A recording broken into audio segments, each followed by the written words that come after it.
everybody is in the city of Neverwinter. Everyone has come for the great opportunity for free room and board, 10 gold a week, just to police the streets and train regular citizens how to protect themselves in the lower portions of the city. If you guys Google a map of Neverwinter, you're going to see in the lower eastern quadrant of it, there's a huge chasm. This chasm has been magically sealed since, but everything below it is the slums. This place is underdeveloped, it is crime-ridden, and it is now under the complete control of a noble, the only noble who has taken interest in revitalizing the slums. His name is Herat Galgan. His name is Herat Galgan. The J is silent. Herat Galgan has made a militia consisting of adventurers and people willing to do so. You guys are in a cell of this, which is strange. It's not operating like a real guard garrison. Every single one operates independently under the command of a watchman who is your commander. He tells you what needs to be done on your day-to-day. The watchman that all of you were assigned to, his name is Magler. He is a half-orc. He is stern. He is very, very gruff. And he basically tells you guys when and where to go for certain assignments. You guys, of course, have free time. But when you're on duty, you're patrolling the streets. And the first time that you guys meet him, he tells you each where to go, what part of the city to go into. He also explains the rules. These rules are you must never, ever, for any reason, go to the upper city. You're not allowed there. They won't let you in. If they catch you in there, you most likely will be arrested and kicked out. And this is because the people from the lower cities aren't allowed to go into the upper city, into the upper portion of the city. That place is reserved for citizens that live there only, to stamp down crime and make sure that it does not bleed into where these other developed places are. Another one of the rules is you can't kill anybody. Murder, outright murder, is not allowed. You can defend yourself, but murdering anybody when they have given up or anything like that, if there's witnesses or anything like that, you will be dealt with. It's like freaking Red Dead Redemption where some rando's like 20 miles away, he witnesses it, and you gotta chase his ass down. Yeah. Something like that, yeah. But you guys are peacekeepers down here, and Magler is ready to enforce that upon all of you. He will jump at any position, any accusation against you guys. He will absolutely investigate it. Magler seems like a war veteran. He's covered in scars. He hobbles on one leg. He kind of walks with a cane. He's older, and he does not take any shit from anyone. So you guys live in this house. It is a shit fucking house in the middle of the slums. He is there with you. You guys are one of the cells that take care of a quadrant of this place. You guys see other people. Everybody wears badges so that everyone knows who you are. All of you have different reasons for being here. It doesn't matter what they are, as long as you are here. I see that Eric Sternhammer was you've made a good character, and that is cool. So, I want to see if you and Lulu want to be linked, like you guys came here together. The name of the other one is Godfrey. If you choose to do so, I am going to allow you to take sign language as a bonus language. Oh, cool. I'm sold. So, Eric, a long time ago, you found a sword that could talk. You Ooh. found this sword, you used it for a little while, and then the sword actually inhabited the body of a halfling, of a dead halfling, which eventually became a skeleton. And now you're with Creepy. Godfrey. Yes, it's very creepy. You're with Godfrey. You guys made a costume for Godfrey. Godfrey's walking around in like a cloak and a mask, and is carrying around. It's just dragging around this big ass greatsword because it's a halfling. It's a tiny little guy, Sort of like Glorbo with his great sword. Yes, yes, and this great sword is ornate. It's beautiful. You helped Godfrey get this job. You're both working together.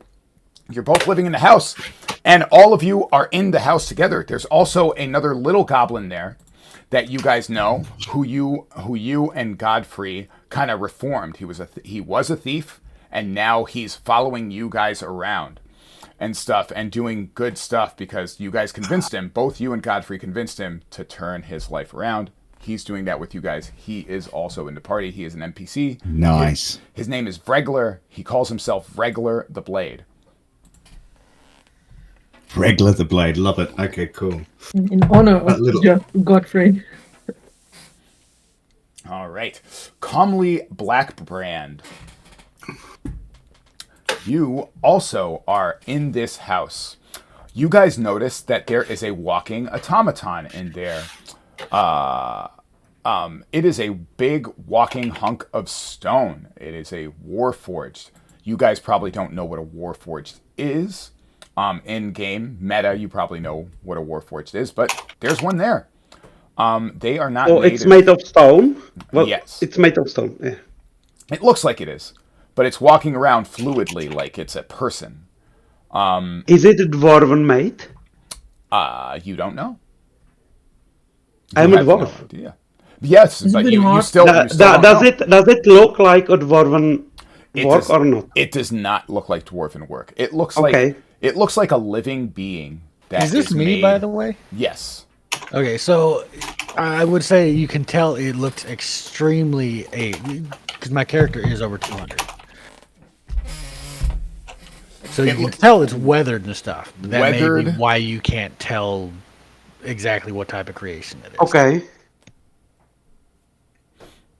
So that's you guys walk in. Right, it doesn't look like someone's work that I would know. Okay, thanks. Yeah. No. Hard to talk to. Oh, it can talk. It can. Oh yes.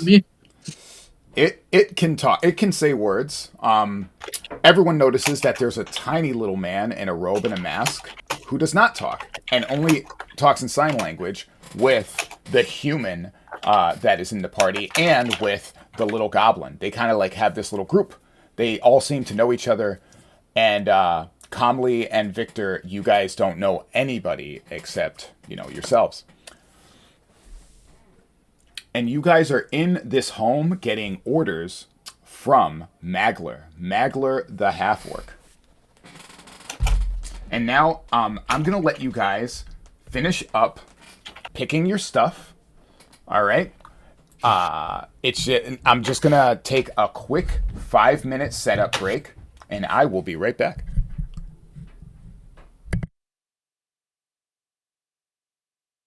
Groovy. So who have I played with before? I know I played with Lulu. Hi, Lulu. Hi. I believe I played with Lulu before in the Monday campaign, I think. No, we played on Sunday in the one shot. Oh yeah, it was the nest. The Drunk Man Court. Yeah, that's one. Yep. Oh, cool. I'll play with you as well then, probably. I haven't played with anyone yet. Oh yeah, I think I was playing Blorbo, the Goblin Monk. Oh yes, Blorbo. My fellow monk.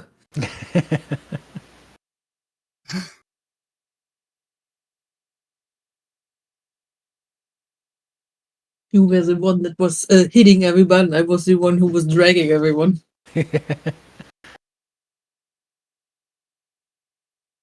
Yes, I seem to recall that was being saved quite a few times. Okay.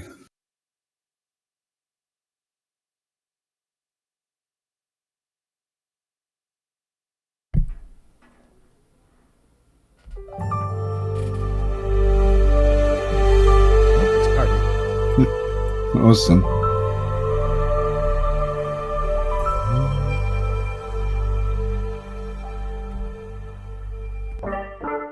Oh yeah. I'm pretty sure the first time Eric noticed that I could talk was when he was having suddenly sounds of snoring in his head. That's good. Yeah, It's awesome. hard to notice where it came from. Is everyone plugged into the shared screen? Oh, yeah. Yes. All right. No. I'm going to start playing some city streets sounds.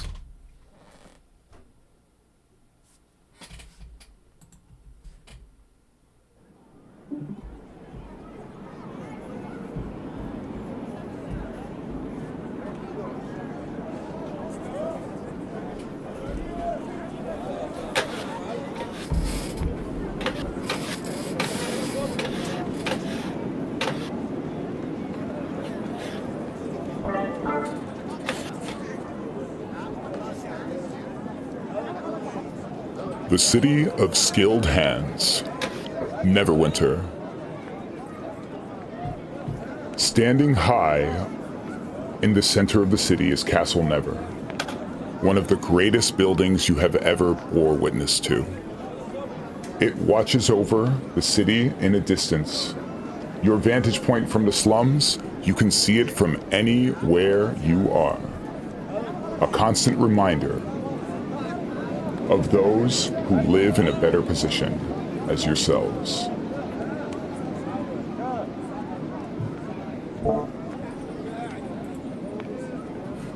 The city streets are teeming with life.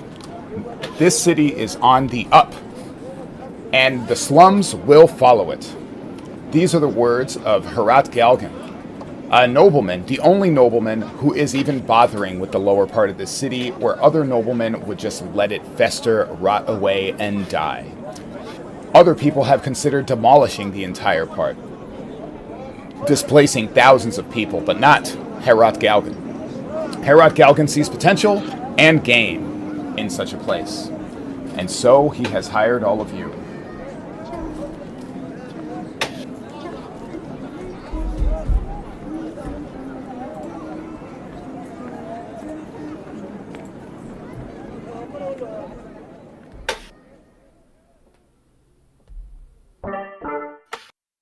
I am Magla. I am your commander. You will follow my orders. Is that understood? Sure. You see Magler walking around the small living area that you guys have been afforded. He tells you that this is his room, and the rest is up to the rest of you. All of your rooms are identical, and they are trash. They are a pallet on the floor, no blankets. Whatever you brought is what you have. He says that your first duties are to patrol these certain areas. Eric and Godfrey, you guys actually have to go to different places. And Eric, you might argue the fact that, Godfrey can't speak. And Magler silences all of your protests with a stern hand and a look. He says, "You will do as you are told." And that it squashes the argument right then and there. All of you go in separate places of this place, patrolling, looking for things. Eric, you're walking down the street, and what you notice is a pickpocket. A small person. You can't tell if it's a child or if it's, one of the smaller races. You see him. Now, what would Eric do in this situation when he sees a pickpocket? I just observe him for a short while because, I know he's going to break the law any minute, and then I can nab him. So you're going through the streets. You're watching him. You're trying to keep track of what he's doing, and you see that he's pretty goddamn good. He's gotten a few people already. He's even weaseled his way into getting coins from people pretending that he was like injured or something like that. But you still don't have a good look at him. He still has like this like dirty rags cloak on him. As you're trying to keep hold of him, I want you to roll a perception check. And I can prompt you if you like.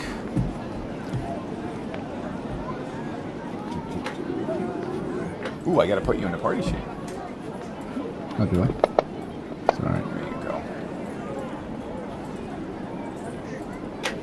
I'm feeling quite perceptive. All right, you keep track of this person, and then you see a place where you can cut him off.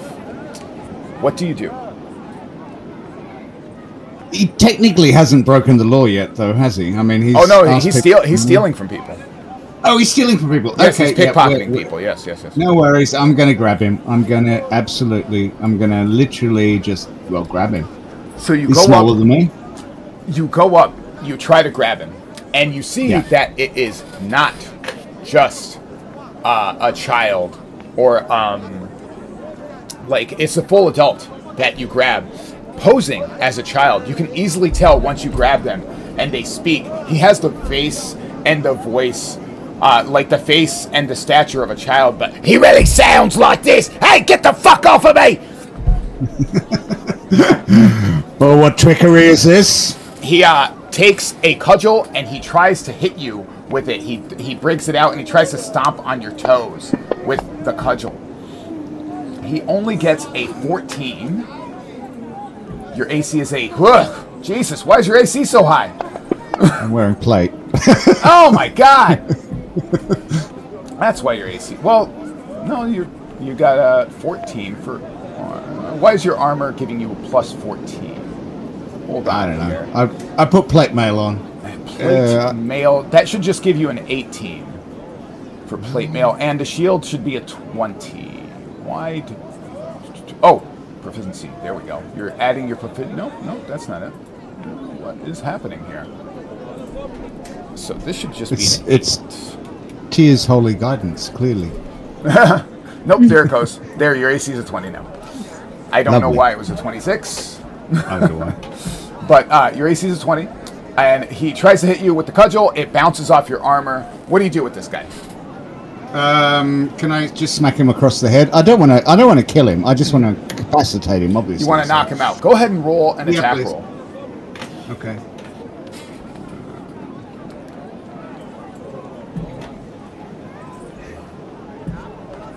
Sorry. There we go. Well, I suppose I will sort of hit him with my hammer. Oh, you knock him across the head. You take your warhammer. You kind of just give him a good knock in the back of the head. You knock him out cold. You catch a pickpocket. Now he has a haul on him. Cool. What do you do? What do you do about the fact that he had this gold on him? I didn't see him steal this gold from anybody, did I? So Yes, I you can't did. go. Oh, I did. Well, of course, naturally, I will go back to the person that he stole it from, and return the gold. All right. You go back to The this right person. thing to do. You find this person. You didn't get too far away. The person had no idea that they even got robbed, and they see you. They see you're like this fine-looking human male, in armor. You're wearing plate mail. You look very official. You look very, very official. Yes, indeed. And of course, I will throw in. Have you heard about Tia? Okay, I want He you. guides me. Talk about our Lord and Savior. So, I want you to roll a persuasion as you do that. I am very persuasive. It's just my natural manner. It's reasonable Okay, this way. you do pretty well, and you actually get a person interested in talking about Tyr with you for a moment. Let me tell you about Tyr. The time passes. Yep. Yes, You talk to this person about Tyr a lot. and stuff, and other people start gathering around, interested and stuff. Oh, well, that's always good. But yes, I've sort of have I tied. I'm keeping an eye on this pickpocket. Is he still incapacitated? Oh yes. Eventually he does wake up, and you have to knock him out again. He goes, "What? Oh. What is it? Get your fucking hands off me!" And then whack. You just knock him out. Around. Yeah, I got some manacles on me in my bag, so I put them on him. All right. Not kind of cool. So. You arrest a citizen. What do you say to the people around as you're doing it and talking about Tyr? It's just, my usual things. Tyr stands for justice. There's Tyr's law shields everyone, including the innocent. The righteous will never be alone. Yeah, I'm sorry. I get a little bit carried away. Ooh, yeah. Roll another persuasion check. Okay. Of course, my main aim is to I don't agree that we should be sharing the gods. I think there is only one god that we should be worshipping, and it's Tyr, of course. Mm-hmm. So that may slip out occasionally because he's a little bit arrogant. You let that out. You kind of get on your soapbox. You have this criminal here, and you kind of like show people, look what Tyr has done for you. Tyr has brought me to you. Spread his word. And to apparently catch pickpockets. So you drag him away. What we do. Another good day. Godfrey M. Cartha. Now, you are patrolling the streets. And it's nighttime for you. Nothing happened, really. And you don't really sleep. And you continued your patrolling. At night, you witness a crime being committed, and somebody is being attacked. You hear some rustling. You go and you see a person is being accosted, assaulted by another person in dark robes. What do you do when you see this, Godfrey? Oh, first thing I'm doing is cast sleep. All right, so you try to cast sleep. And let's see. I know. I see this castle, and then just the massive big sword glows for a very short moment, and hopefully. Right. How many hit points can you affect with sleep? That's a good question. Let's see. I think it's you roll d8s. Let's see. Sleep.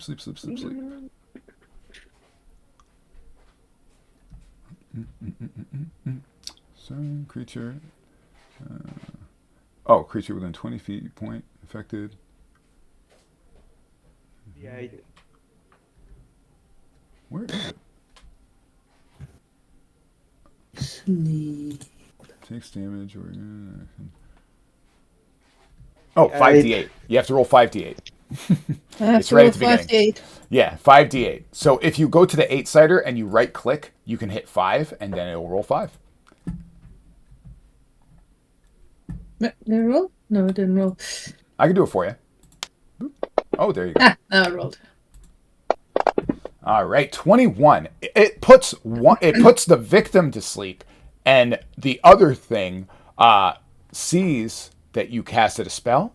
It turns around, and you see that it is a rat-like humanoid. You make a wild gesture that is supposed to mean hold in, hold on. There's no need for evil.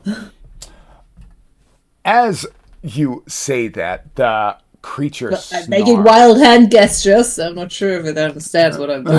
It does not. As you do your wild hand gestures, the creature snarls. It lets out this Let's say it sounds like... No, its attention's on her, right? Yes. I am going to try to hide in the shadows and try to take it underwear. So you were out at night also? Yeah, well, did you not say I was with her? No, I did not. Oh, okay. It was someone else. Yeah, I'm doing all of you one at a time. Yeah. Okay. I'm doing guard patrolling, a very loud guard patrolling. The clinking of the guard issued chain shirt and my bones is hard to miss. So, you, the creature lunges towards you. It is not doing anything you're not doing anything that it understands, and it also tries to kill you. The humanoid rat creature lunges towards you, and you realize that it is a were-rat, a lycanthrope, a human shape changer of evil intent. Now, upon seeing this, you know that this creature is absolutely fair game. Your redemption oaths do not apply to this monster because it is what it counts as an irredeemable monster. There is nothing that you can do to redeem a werekin or a lycanthrope or undead or anything like that. This isn't a situation that would mess with your oaths. Does that make sense, Godfrey? Yeah, it makes sense. Well, nobody said anything against self-defense, so I'm just being lifted and come down full force on this poor rat creature. So that's how you would dispatch a creature like this, right? You just take your greatsword, you just try to lop its head right off. I gave it a chance. It didn't. It chose to not take it, and what am I supposed to do? So you easily dispatch this creature. You cut its head right off. You might have taken some superficial damage, but you do kill the were-rat. You see the person that you put to sleep. Do you wake this person up? Well, first, I am a very kind person. I don't want this poor person to see whatever I've left behind of this creature. So let's clean up real quick. The next best barrel. It doesn't matter what's in it. Gets stuffed with rat. So your tiny little halfling body seems to not be able to lift this man-sized creature. And we're doing it in parts. So you start lopping off parts. So this poor man does not see it.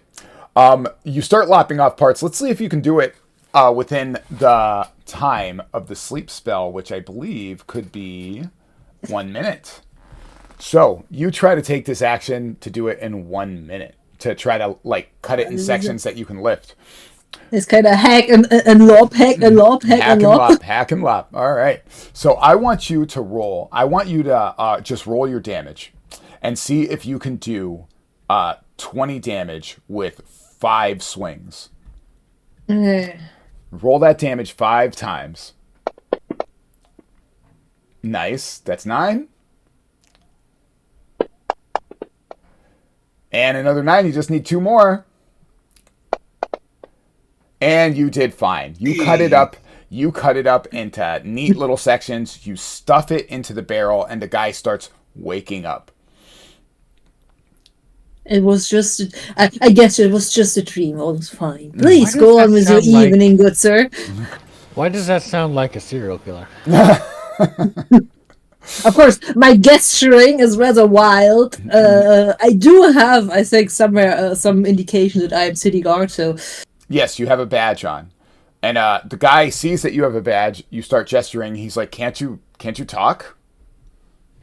I freeze, and then I you shake your head. Jerkily shake my head.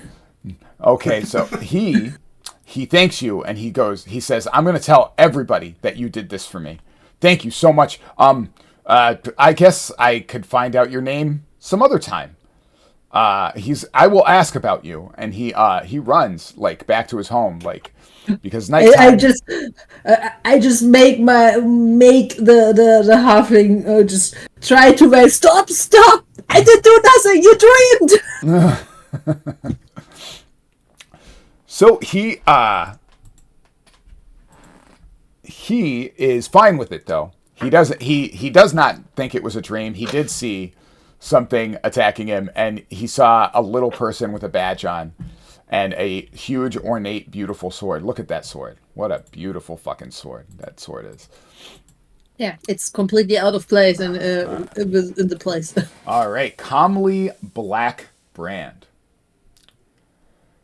You are walking down the street. This is the daytime. You see several people, like, really staring each other down from opposite sides of the streets. And then you start seeing people shuffle away. Other people notice what you see, and they start, like, making themselves not present. How do you react to what's happening calmly? What seems to be happening next? They are like there is some gang war, or It looks something like that. It looks like two groups of people are about to throw down. how big groups? There's two groups, and there's 3 to 4 people in each group. It's hard to tell because the crowds are like moving away. They're on opposite sides of the street.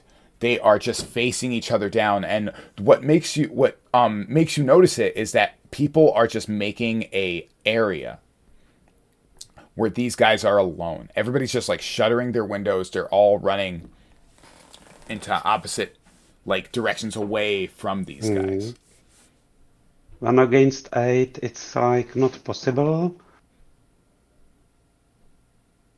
Oh. Yes, you are. Do I see any reinforcements or any chance of someone coming to my help if I would like to deal with it? You look around. There is no one else who is a badge wearer. Now it is just you and about 8 people facing each other down. They haven't noticed you there yet.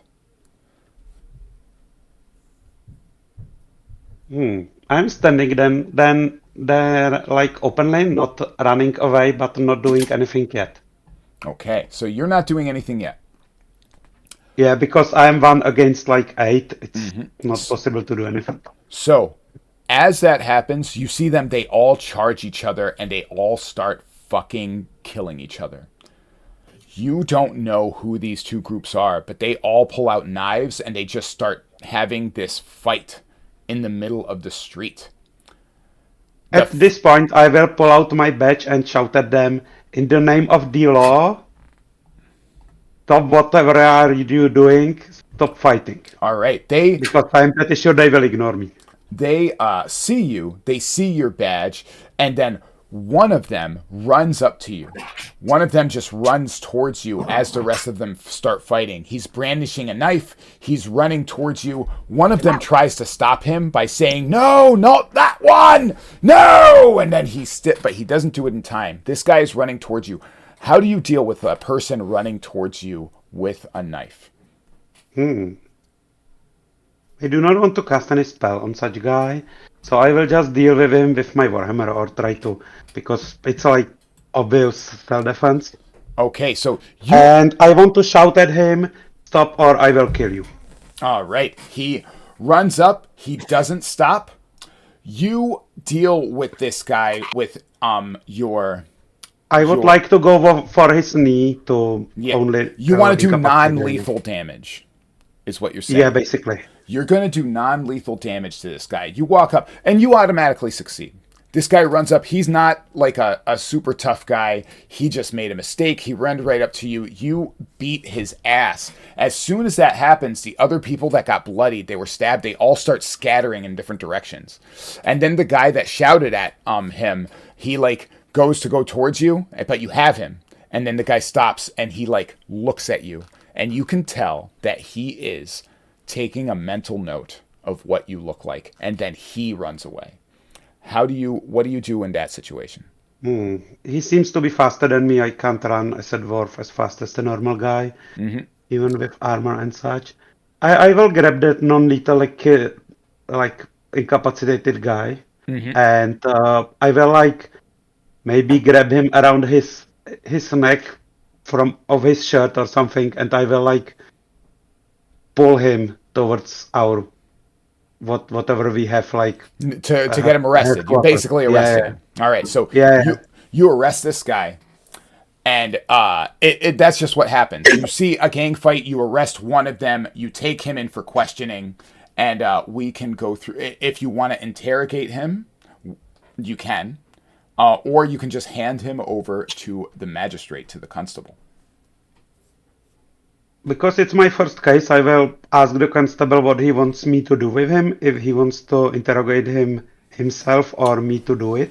You see that the constable is extremely lazy and doesn't give a crap. He just throws him in a cell and says, "What did he do?" Okay, in that case, I grab a chair, get it to the cell, wait for him to wake up, and like look at him smiling. The constable says, "Suit yourself," and then he just goes back to lazily leaning back on a chair and just like doing nothing. Then you interrogate this guy. What would be a question that you ask him? What's the gang names? Like both of those gangs? Why did they start fighting? Some background of the streets? So he says that he ain't gonna answer shit. I ain't telling you nothing, fucking pig. Boom. I bitch slap him. You what? I bitch slap him. Okay, you bitch slap him. You walk up, you bitch slap him across the face. I want you to roll an intimidation. Intimidation skills. Intimidation. Okay, we learn it today. Ooh, Awesome. That's insight. Sorry, but it's 17 plus for 21. It would be intimidation. It would be the same thing. 21 is intimidation. So you intimidate the living shit out of this guy. He gets scared. He says that one of them that he's in the dead rats, and he says the other ones are the blades. I guess I don't know what they're called, but they work for someone. His name is Borges. So what else? You know what the punishments are for everything here in the area. For Basically, what he as did? I understand it, we have only one punishment here. No. Everything. There's many different punishments. Okay. And you have to charge him with something to the constable and stuff, and then he like just does whatever it is. Like, what did he do? So he attacked you, basically. He attacked a peace officer. And the constable says, "Yeah, he'll spend a couple weeks in here. You're gonna starve to death in here, you little bastard." I would not press charge for the attacking me, but I would like to press charge on attacking other citizens. Oh, assault, eh? Yeah, that's probably worse. I don't know. He's probably gonna spend a week in here. Maybe we'll beat him a few times and send him on his way. At least you'll get food in here, huh? And you see that the constable is... This guy sucks. This guy fucking sucks. He does not give a fuck. But at least we need him, and at least he's doing at least something. So Yeah, you caught him. Yeah, he's off the I streets. shrug and put him back into the cell. All right. So you put him back in the cell. Victor Belmont. Such a creative name there. Right. So Victor Belmont, you are going. You're traveling at night also because you also don't fucking sleep. So this skill that you have, that you don't sleep, made you very, very valuable, especially to Magler. The fact that you don't sleep, he knows you don't sleep because you like willingly told him that. He probably doesn't know that about Godfrey because Godfrey doesn't talk. But he knows you don't sleep, and he told you to patrol a certain part of the city at night. And what you see is people breaking the law. And it's like a city ordinance law. They're moving product at the wrong time through the Sounds like wrong smugglers. road. That's exactly what it looks like. What do you do when you see this? Well, how many people? There's quite a few. There's like maybe 5 or 6 guys. Is there one individual like shouting orders at them? Yes. I'm going to attempt. I'm going to attempt to stealth to see what sort of items. Move closer so I can get an idea of what sort of items they're trying to Roll stealth. move.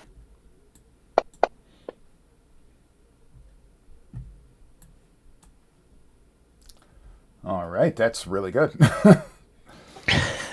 So you roll a stealth. You're doing very well on stealth. What do you do? Do you just sit back and observe? No, I'm trying to get a closer look at what sort of items they're moving. Oh, because that's it's all covered up. You can't really see, but it's large. They're in big bundles. So I'm gonna try and move up behind the one that's obviously their leader. All right, so you successfully do with that 25. And then I'm going to sort of take my scimitar, I'm going to put the edge right up to his neck, and I'm going to start asking him questions. Ooh, so you put the scimitar right up to his neck. What do you ask him?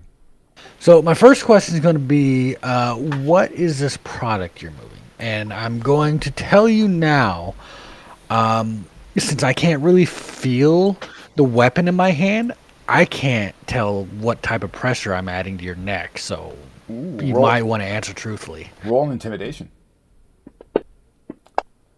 Oh! Whew. Yeah. He believes you. And he goes, hold on, friend. We're not friends. No. We could be. We don't have to do anything like this. Just let's talk, eh? Okay, we'll talk. Answer my question first. He points to one of the men and he goes, you uncover that bundle. He uncovers it and you see that it is big stalks of like big sacks of grain. It's food. Okay. Where's this food going? This food's going to where we distribute it. Friend, I know that it is not the time to be doing this, but I assure you it's for a good cause. And where do you distribute it to? I distribute it to the people that are willing to listen. Listen to who? To us about the truth. Are you interested in the truth, friend? Depends on what truth. The truth that Lord Daggalt Neverember is not really our Lord, and that he must be deposed. We are the Nashers. And I want you to roll a history check. Ooh. Well, that's just a straight roll. Nope. I have no idea who the Nashers You have no idea who the Nashers are. And he says, we merely preach the truth to the people. And people listen to you when you give them bread. Why does this sound like a cult? Do you say that out loud? Yeah. Why does this sound like a cult? We are not a cult. We are a political group. We stand against tyranny and the tyranny of Lord Neverember. Did you know that he was deposed from Waterdeep for embezzlement? I did not know that. Yes, he is. The only reason he has rule here is he claims that he is descended from the Algondan line. He is not, I assure you. Now, I guess it would be an insight to see if he's lying to me. Mm-hmm. So I'll try that. It's just a straight roll. Once again, poor. So I believe him. You're like, well, it's not that you believe him. It's just you can't tell. You look at him, you're listening to him, and you're like, Well, it is only food. That's right. It's only food. Would you like some? No. Is there anything that I can do to make this all go away? Well, this seems like a minor ordinance infraction that I really don't care about. I mean, tell you what, you let me look at the rest of the product to make sure it's only food, and I'll let you go about your business. Very well. Show him. And they all start putting the bundles out in front of you, and it's true. It's all food. Okay. Well, I mean, just distributing. Oh, well, I can't even taste it to see if it's. I guess I could taste it to see if it's poison. I do have resistance to poison. Mm-hmm. You taste it, and it's not poison. It's actual food. Okay. Okay. Yeah. Then I don't care about them transporting food after hours. He looks at you and he goes, "Really? You're just gonna let us go?" Yeah. Why would I care about you transporting food after hours? If it were weapons or something like that, then that could be construed as maybe inciting a rebellion, arming for a rebellion. Okay. He says to you that he thanks you, and he says that you may be a true brother. When you wish to seek the truth, come and find us. And, I do have one other question, because you seem to be connected. Have you heard any mysterious, anything about mysterious disappearances or cults to the supernatural? The place is crawling with them, friend. And disappearances happen daily. Have you heard people saying that they see the living dead at night, and when they tell people about this, they seem to disappear? So if you ever have a dream about the dead, don't tell anyone. I don't dream. That is doubly good for you, friend. And he tells you, if you ever seek the truth, look for this. And he shows you a symbol. And it's a symbol of the Nashers. And he says, look for this, and if you ever want to seek the truth. Okay. And you let them go? Yeah. All right, you let them go. All of you are back with Magler. All of you did well. He tells you that all of you did well. All of you did something. People know who you are now. People are starting to trust you when they see you. People are starting to tell you things. You guys have actually uncovered a few, like thieves' nests and things like that. People dealing narcotics. People planning on killing each other. You've broken up bar fights together. The next thing that Magler tells you is that he needs you guys to investigate a disappearance. This comes straight from upstairs. You hear me? Sure. An old man has disappeared. People like him. I don't know why it's such a big deal, but Lord Gelgan himself said that he wants this looked into, and I want us to be the ones that look into it. It falls into our part. Is that understood? I'm not sure why we're helping a bunch of people that don't even want us to go up into their city. Well, you don't have to go. Demonstratively switch out my hood to a different colored one so I may be recognized less. Okay. He says that the goal is to make this place just as good as that place. Now the question is, are they going to let us make it as good as that place? Lord Galgan himself wishes for this. He's one of the richest men in Neverwinter. I believe he can make it happen. But that is not for you to decide anyway. You will go to this house. You'll find out who took him. This is important for us. He tells you the address. And he tells you to fuck off. Go find out where this man is. There's evidence of foul play, I assume. They said that there's blood stains on the floor.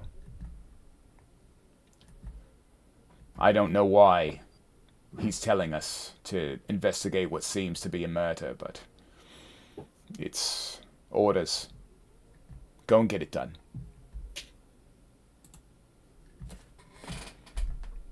Okay, well, I mean, I guess we don't have much of a choice. You do not. You don't have a choice at all. You guys follow your orders and you go to the address. It is a small, shitty little shack. Now, as soon as I put you guys on here, I'm going to let you guys discuss things with each other. All right? So you guys are in front of this sack. You're on the sides of it, of this little shitty shack. There's doors right there. They're open. The doors are open. You guys can see inside. Okay? I'm going to let you guys discuss this stuff while I unload all the books so we don't crash. Okay? I will be right back.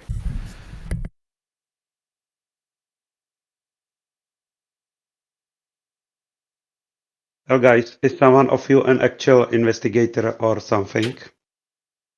Yeah, I do have proficiency in investigation. I was asking in character. Yeah. Yeah, I am a bit of an investigator. I've investigated Tia's judgment many a time. We can't say if it was robbery because the building was robbed. Either way, since then, I'm pretty sure. We are in the slums and the doors are open. The little goblin skeleton just sticks the sword in the ground, shrugs. Something.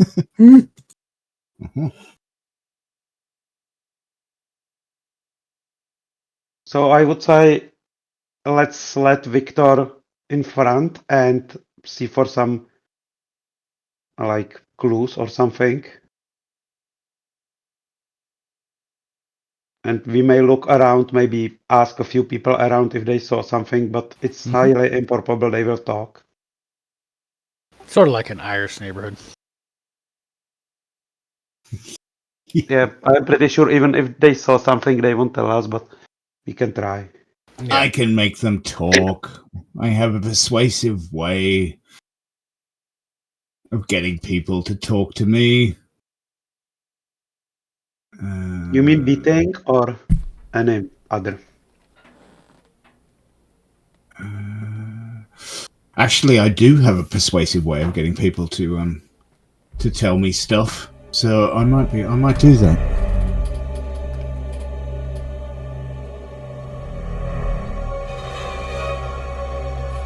You guys see blood on the floor as soon as you look into the building.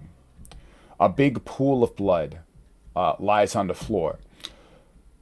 More than a person could let out and survive. When you guys walk in, you see that the place has been ransacked a bit. Those crates to the side and the barrels, everything seems to be turned over when you guys look into the room. Now, I'm going to start in portrait order to what you guys wanted to do. I heard you guys talking about investigating and asking citizens. I'm going to start with Eric Stonehammer. Yeah, I like the idea of talking to the citizens. They usually will tell us stuff. I believe that everybody is honest and truthful and good, or should be, at least. And if they're not, I could always use my channel divinity orders demand to make them tell me. So,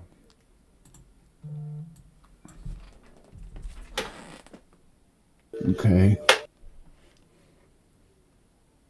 Oh, right. I was trying to figure out what I do with that. That's what I do with it. What is going on here? Okay, so let me go. all Sorry. right. So you start investigating the people around Yes. Indeed. this area and stuff, and you find somebody that did see something. They heard something. Aha. So I heard rustling in there at night, and then I saw men in robes leave that place, leave Robes? home. Yes, robes. They wore. It was dark. I couldn't tell anything else, but I know they were robes. They were shuffling, and they were dragging the filth from the streets along with them. They left a little trail. And the next day, he was being reported missing. Right. What were they dragging? Their robes. And they weren't dragging anyone, but men in robes left. I didn't see them dragging him. It just looked like people leaving his home. All right. Okay. So, well, yeah. I convey that obviously to anybody who's interested. Is that it? Is that all we've got? So, you walk around and you ask that guy, and then I'm going to give you another chance to get more information, but try to pinpoint what the information is that you're looking for. What specifically are you trying to find out? If you could tell me if you have like an idea, like your line of questioning, what you're trying to figure out. I'm trying to figure out if they're if they're wearing robes. I'm immediately thinking some sort of a cult, some sort of an order. So I'm trying to get details about that, but also, did we hear anything other than people walking in and out of this place, or did they hear anything? So you wanted to see what people heard. So you're basically going to the closest places by, and you're asking specifically what people heard. And now you're running into some resistance, and you're going to have to persuade people or intimidate them. What do you think you're going to choose?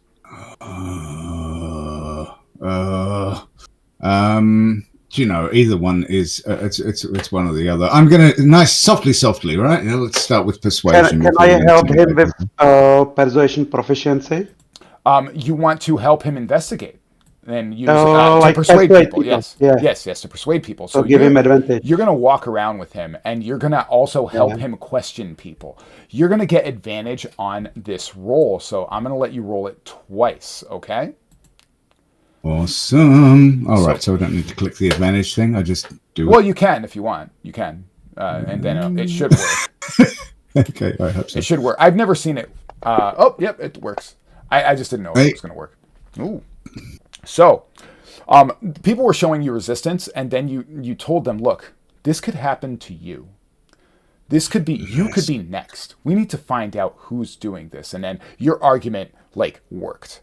And the dwarf was helping you, Comley was also, he was giving you, hints on what you should say to them and stuff. And then he was chiming in every once in a while. And it's like, we found blood on the floor. Maybe you sound like that. We found blood on the floor, There was a fight. There was a fight in there, For some reason, all dwarves sound Scottish to me. All dwarves are Scottish.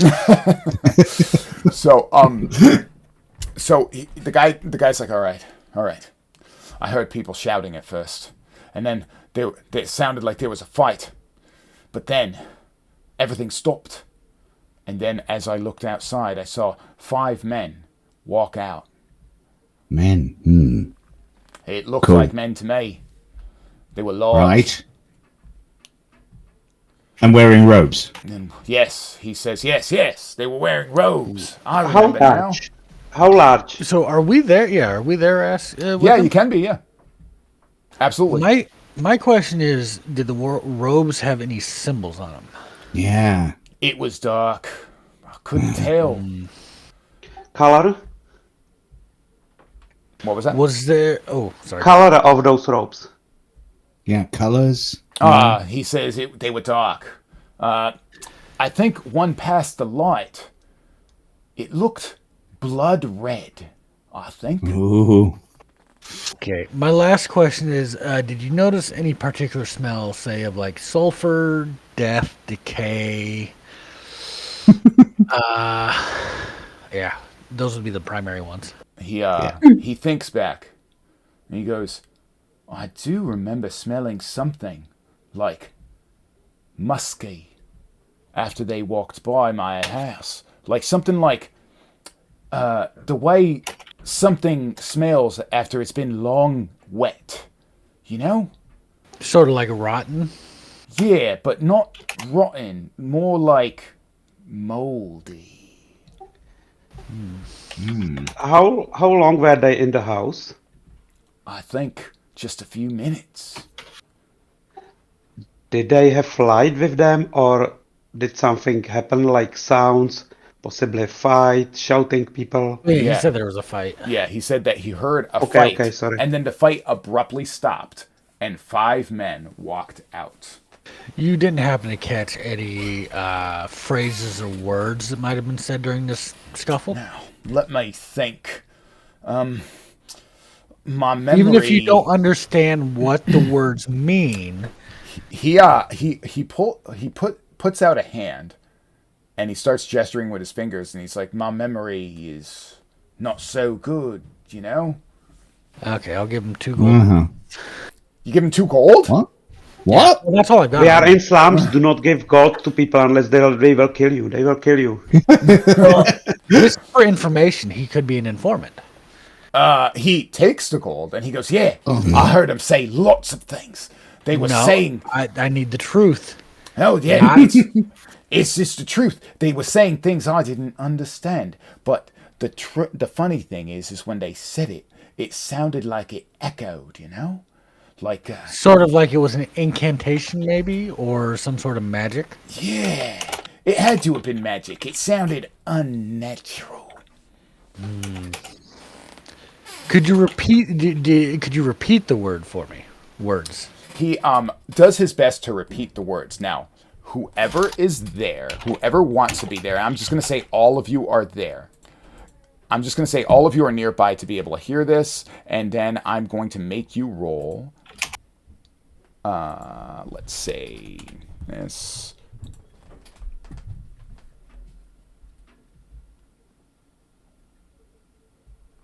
And whoever wants to roll, you don't have to.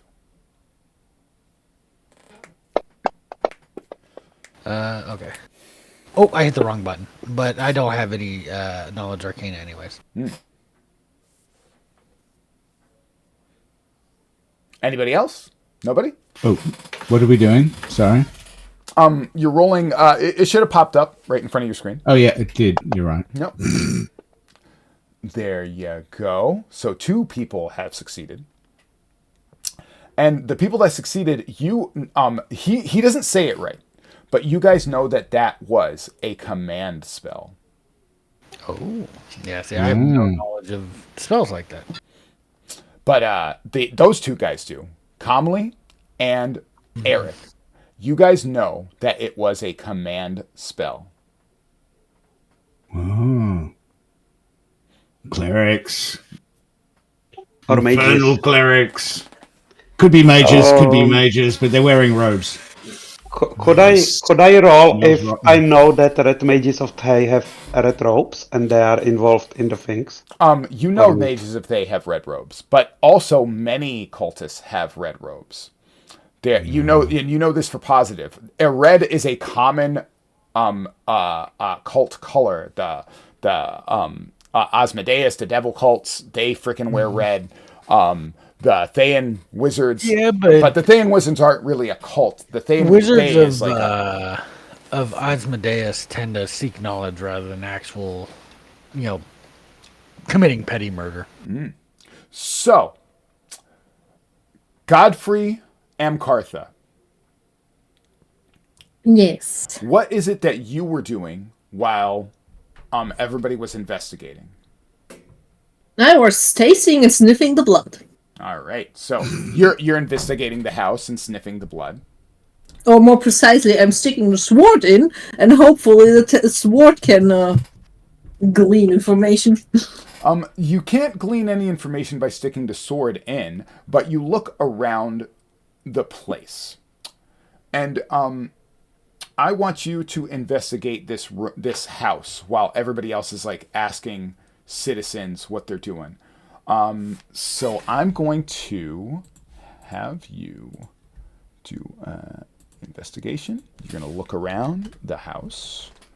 Go ahead and roll. Oh, wait. There it goes. Now it's prompted. Okay. All right. So you look around and you're like, it's a fucking house. A fucking house full of things. You start searching. You start searching around and you don't see anything, and you don't understand why this guy was kidnapped, because he's got nothing here. It's actually so plain that it looks like this guy had nothing. Why did people like this guy? It doesn't make any sense.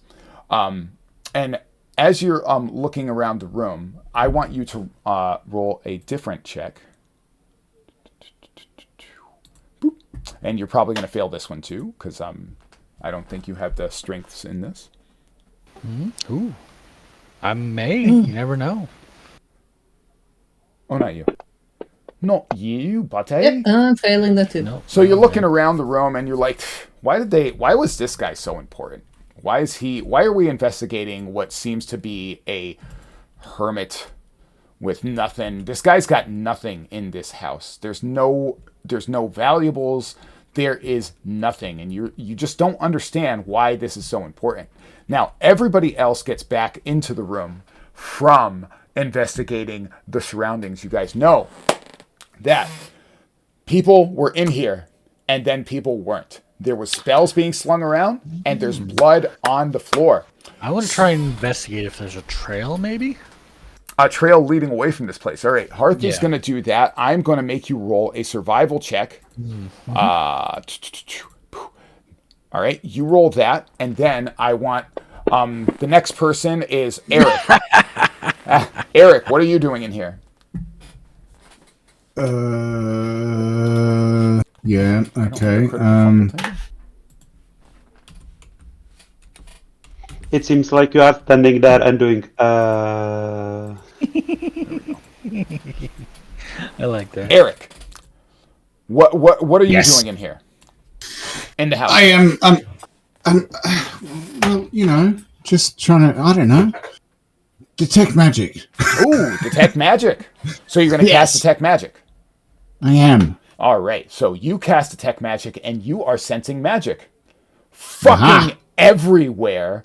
There's Whoa. so much magic all over the place. A lot of it has been canceled, but there was like magic residue all over this room. The blood on the ground, that has magic residue. It's not magic anymore, but magic was happening there. It left like a imprint of magic that was happening around where the blood was. And then the spell leads you into this room. And then you see that there's more blood on the floor. And that's enough blood for another person to die. So two people have died in this place. That's what you're investigating, because there's no blood trail going from there to here. It's not the same blood. That is a different pool of blood there. So at least two people have died here. You know that. So then you start looking around. You see a hatchway that goes downstairs. Magic, real magic that is being used, that is still magic, is somewhere down there in that hatch. So you do that. I want to see what Calmly is doing in this room. I would ask the others, what have you found so far? So you Because it ask, seems like this place was rubbed clean even after they did what they did, or maybe they rubbed it clean. so the only thing that the only person that found anything yet is Eric, and he says that he senses magic down in the basement. Down here, guys, in the basement. Do you do anything else calmly? I would like to ask, is it common to have basements around? No, it is not. It is not common for a house like this to have a basement. Yeah, I'm a dwarf, I'm about basements and such. How does it look like? How is it old? Was something happening there? I mean, like some overbuilding last times, maybe some even like secret stashes or whatever. Do you look around this room? Yeah, All right, so I'm a dwarf. you look around this room for like secret stashes, like secret things, right? You're looking around the room, and I'm going to make you roll a I have stone cunning, I think. perception. So, if you're doing it to the stone, like you're looking into the stone, right? So I want you to roll a perception, and you have advantage because it has to do with the stonework that you're rolling. So I'm going to send that to you, and you can hit ADV and roll it, because I think stone cunning gives you advantage, right? Give me a sec. does it do? I'm playing dwarf by a long time. Stone cunning. Double proficiency, so it would be +2 just. Okay, so you can double your proficiency on it by going over to where the what's the skill again? Perception. Perception. You go to perception, and ooh, what is that? You go to perception, and then you hit. That's my push to proficient, talk. Sorry. Proficient, and now it's double proficient. Now you can hit your perception skill.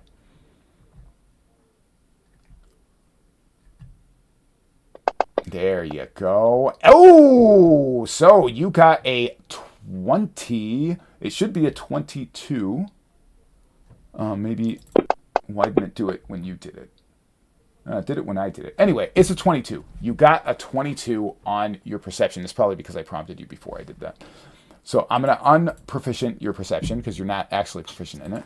But when it comes to stonework, you are super perceptive. So you look around the room, you see that there is something funny about the stonework here. And this is a dwarven-made rune carved into the stone. You look at the rune, you say the words of the rune, and then the hatch that you guys see glows. Voila, guys. Dwarven magic working here. So all of you hear them say, "Dwarven magic in here." And Hartha, but you're outside the room following a trail, and you rolled a 1. You go way. So I'm following the wrong trail. You go way off. You are not involved in the rest of this at all for a second because you just like start following this trail. You're like, "Oh yeah, I got you, you motherfuckers," and then you start going, and then it leads to nothing. So all of you are in here. There's dwarven magic in this room. Does anyone have anything to say about that? While gesturing. You're gesturing? Of course I'm gesturing. Well, Eric understands what you're saying, so you can just say what you're gesturing. Yeah. I'm just mostly just going, what the fuck? What is this? Why? Why? Why is there dwarven magic in here? To your guys' knowledge, this guy was not a dwarf. This was a human man. Exactly. All right. Yeah. So now, when the hatch glows, you know the rune calmly. This rune means secret place, and it made the hatch glow. What do you guys do? The 3 of you are in there, and the goblin Vegler, he's just like lounging on the chair, and he's like kind of like picking his nails with his daggers. You know what? So what do you guys I'm going to open this latch because if it hits me, it's not going to hurt you. All right. Whatever this does. You go to open the latch, and it immediately blasts you backwards across the room. Whoa. You get blasted all the way to the back of the room, and you see that a spell was charged off. Now, I'm going to have the 2 spellcasters. Actually, you're a spellcaster too, so you would know this also. So the 3 of you, I'm going to have you guys roll an Arcana check. Just let me prompt you for it, because it's easier this way. And blam. Bam. Oh! All right. Yeah, I fear the skeleton is a bit brainless at this point. So, let's see.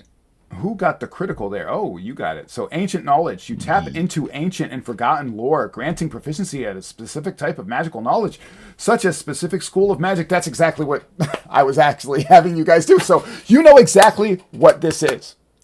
This is a pocket dimension that was created, but it is also warded against extraplanar creatures.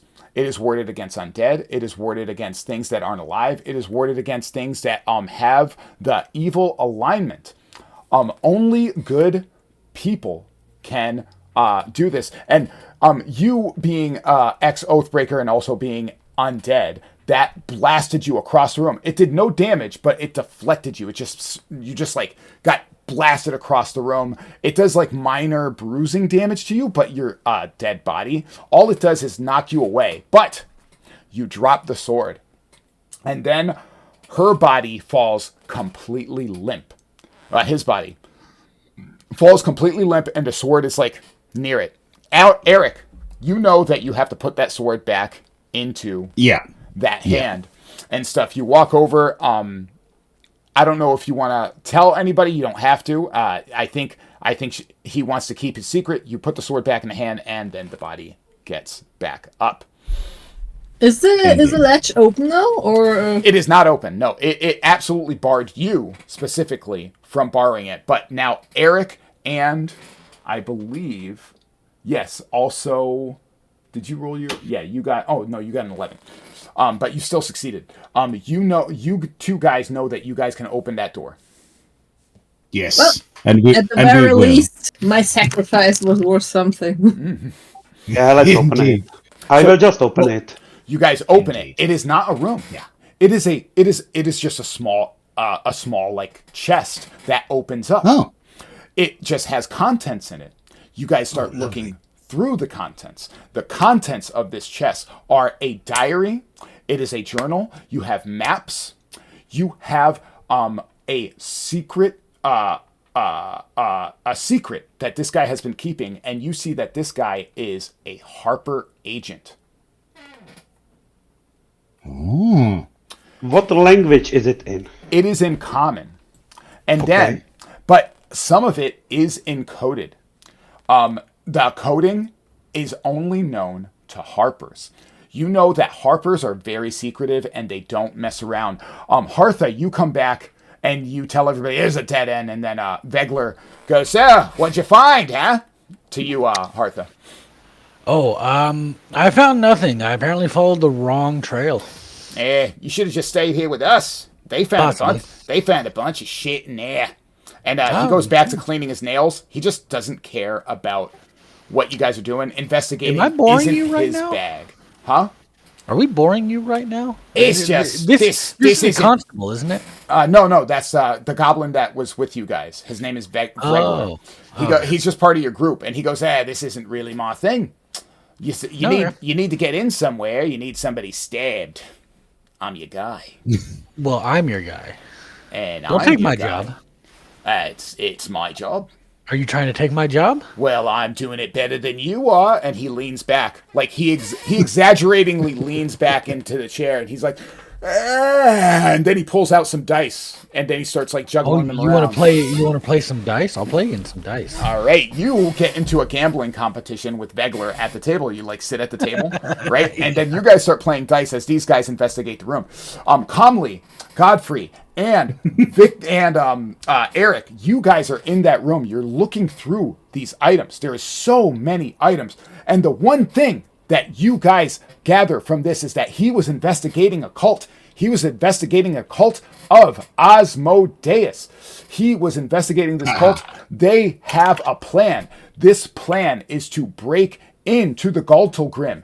You know what the Galtalgrim is, Comley, and also Godfrey, you know what the Galtalgrim is. The Galtalgrim is the prison that Megara was being held. This cult plans on fusing Megara with the infernal plane of Asmodeus, making Megara a slave to the infernal plane, a slave to Asmodeus, combining their powers and giving Asmodeus a gateway into this world. It is a world-shattering ending thing that they plan on releasing Megara under the control of devils. This is an absolute ridiculous find that you guys just stumbled on. This is a world-shattering event that you guys just like happened to stumble upon, but the details aren't there. He writes about the fact that they know a way into the Galtalgrim and they plan on bypassing it, but you guys have no idea how to do that. And it doesn't detail it in the journal. It says that he knows the way, but he doesn't leave the way here for someone to find. Damn. And Well, Comley looks at it and says, like, it's over our pay grade, let's ignore it. Godfrey, you are like, you can't ignore this. Your literal oath specifically bars you from ignoring this situation that can endanger the entire city and cause another calamity of the mountain erupting again. Eric, also, yes, your oaths are like, fuck, I have to do that. I have to. Yeah. This is big. We need to do something about it. The question is whether or not we want to tell anybody else about it, or if we just go off and do it. Personally, the scales have tipped unevenly. Yeah, we can say it to the half orc, but it wouldn't change anything. He would just like ignore us. To Magler, your commander. Yeah. Magler's the one who specifically anything. asked you to do this, and Magler also, to remind you guys, Magler also said that the orders to investigate this specific non-important person came all the way from the nobleman.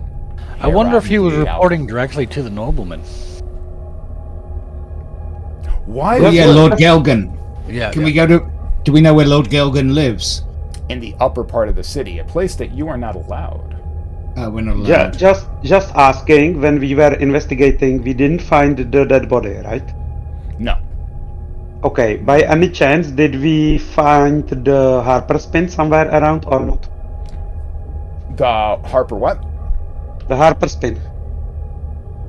I don't understand the word. What is the word? The Harper's pin. The Harper's. Because all Harpers have the pin. Did we find it by any luck somewhere around? The symbol of the Harpers, Yeah. yes, the pin of the Harpers. No, you did not find Okay, that. just asking because it would be just pure luck. You did not find the Harper's pin. You just found his personal journal, his personal entries. In this room, you guys have uncovered a plot to take control of an elemental being that could destroy parts of the world. It's basically a god. And this cult has designs to do it, and this Harper was investigating that cult. This Harper was investigating them. He was on the trail. His journal even has timestamps. The last entry of his journal was the day before he disappeared. What do you guys do? All of you have this information, even Hartha playing dice against him. And I'm going to have him roll a sleight of hand versus either your sleight of hand. He is proficient with dice, are you? Yes, I am. All right, so let's see. He ponies up 5 gold. I'm going to raise him 10. All right, so let's party.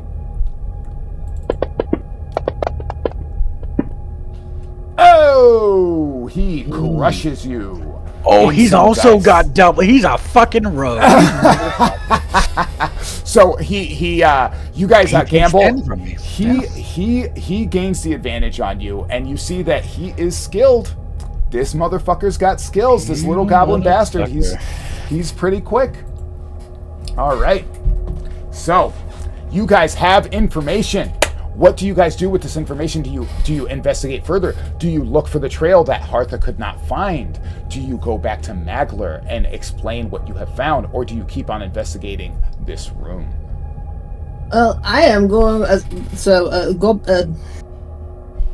Godfrey's body is going to gesture again, but not wildly, but very aggressively. So there are almost finger bones flying around. This is how aggressively he's gesturing. And he is saying that this requires immediate attention. We cannot have this. We need to go immediately and take care of this. He is not even considering informing anybody else. He is just going for threat. I assume deal with it. I assume, Eric, that you're explaining what Godfrey is saying to the rest of the party.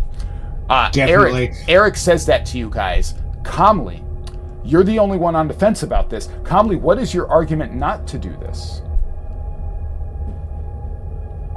Well, like, where should we go now? Like, because you are saying like we should go right now, but where and what should we do? Let's look around the room a bit more. We will see. We've got maps. We've got maps right here. Look, what are these maps, by the way? Oh, the maps are of Yeah. the surrounding regions, and Yeah. the maps are of possible locations of the Asmodeus cult, but he has all of them crossed off. Like he's already investigated all of these places. It doesn't right. it doesn't lead to any more clues, but he says that these places on his map are definitely not part of the cult. And your first assumption most likely is what? What is your first assumption? I'll start with Eric in portrait order. What is your first assumption of what happened here? Oh, definitely this guy got taken out. But if his body's not here, then they've taken him with him. And I that doesn't make any sense to me at this point. So I'm just. It's puzzling why they took his body. It's puzzling you. Indeed. All right. Yeah, it really is. Who do you think perpetrated the crime? What is your first instinct on who did this crime? Oh, it's the cult of Asmodeus. I mean, if they're red robes, now we have clues. This guy was investigating them. That's a no-brainer. But yeah. I don't know where they are, and neither did he. All right. And what's this Goltor prison thing? Goltor prison? Goltor prison. The Gauntlgrim.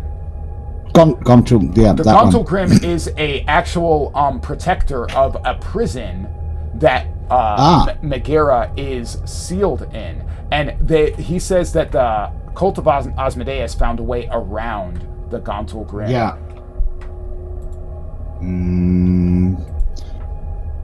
And there's no other clues on the maps as to where we might go. It is a pure dead end. It is a pure dead end. Now, I'm going to go to Godfrey. Godfrey, what is your assumption on this? What do you think happened here?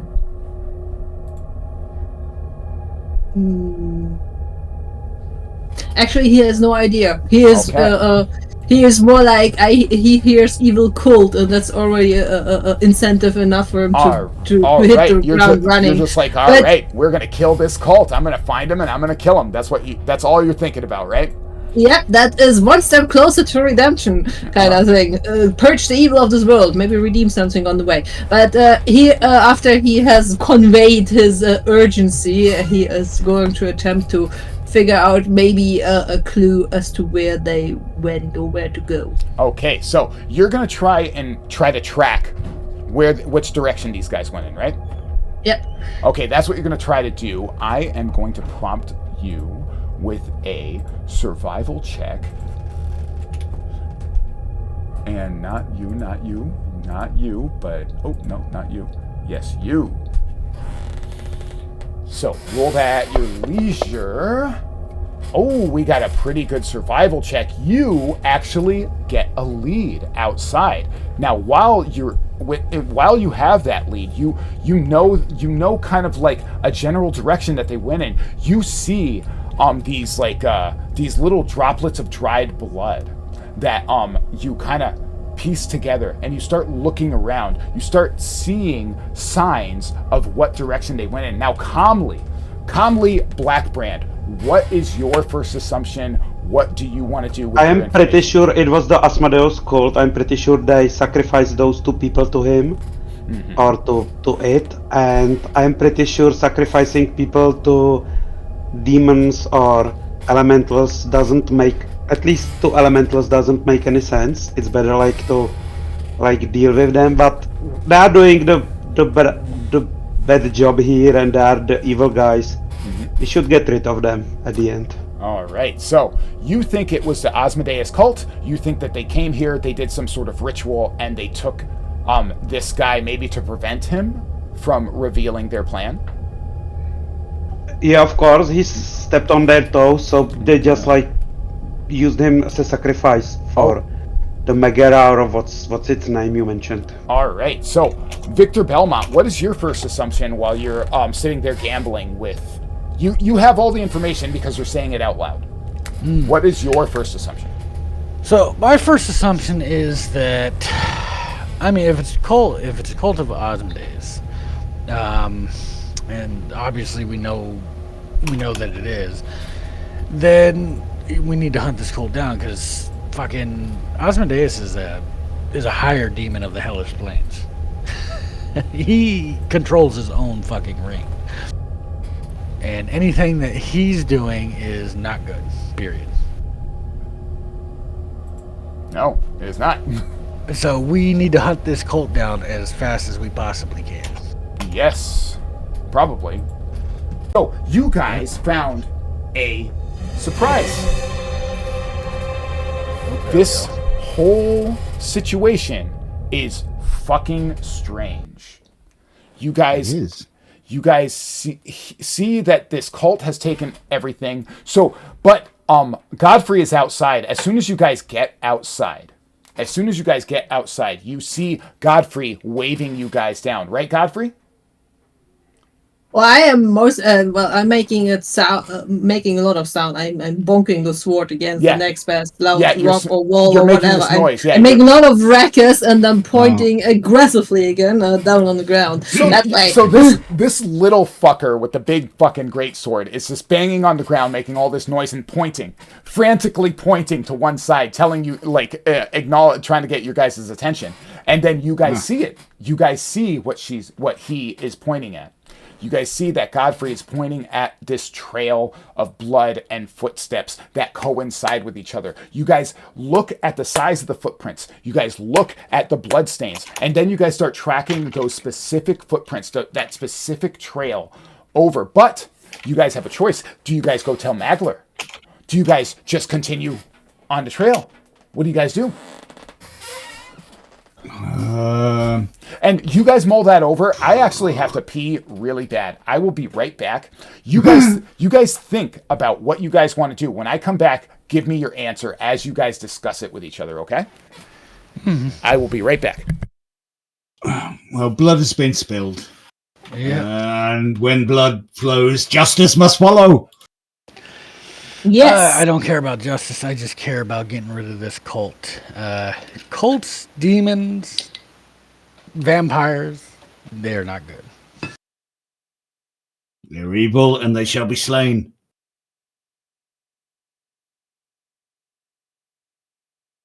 Indeed.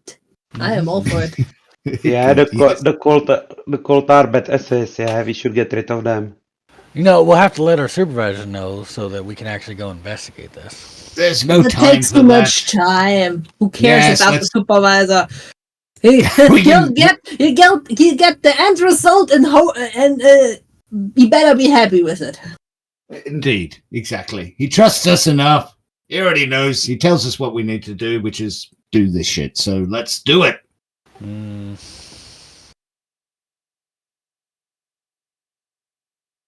Let us show them the weight of our steel. Well, I'm sure he'll...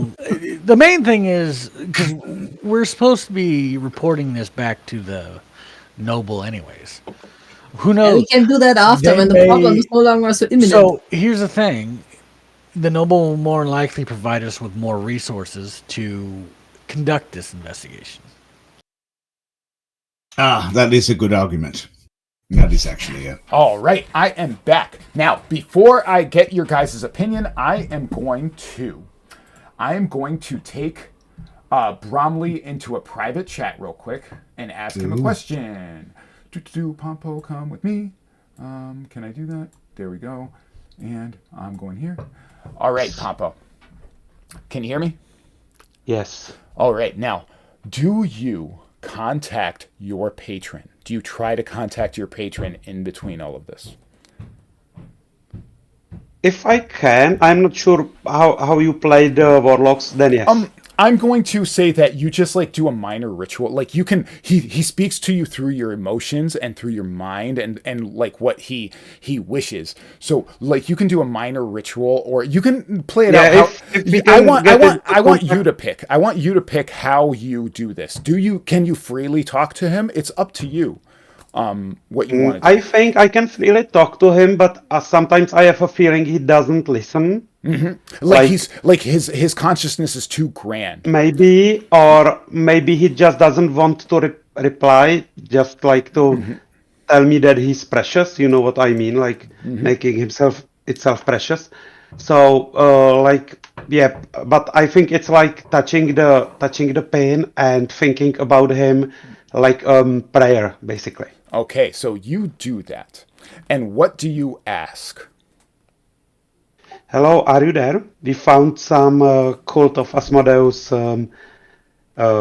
badasses, and they sacrificed two humans for Asmodeus to something. What do you know about it? The cult of Asmodeus has sought my power for a long time, as many devils do. The war of gods have made us weak. They could accomplish this. Do not allow them. We will of course try to stop them because I have a group of other adventurers here and we are about to try to get rid of them, at least the local Okay, so branch.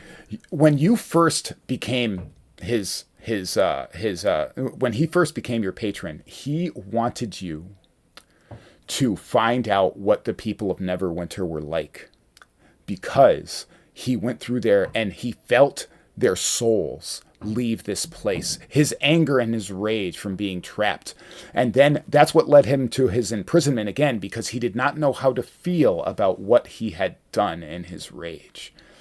And what paused him was an entire group of children that were burned alive because of him.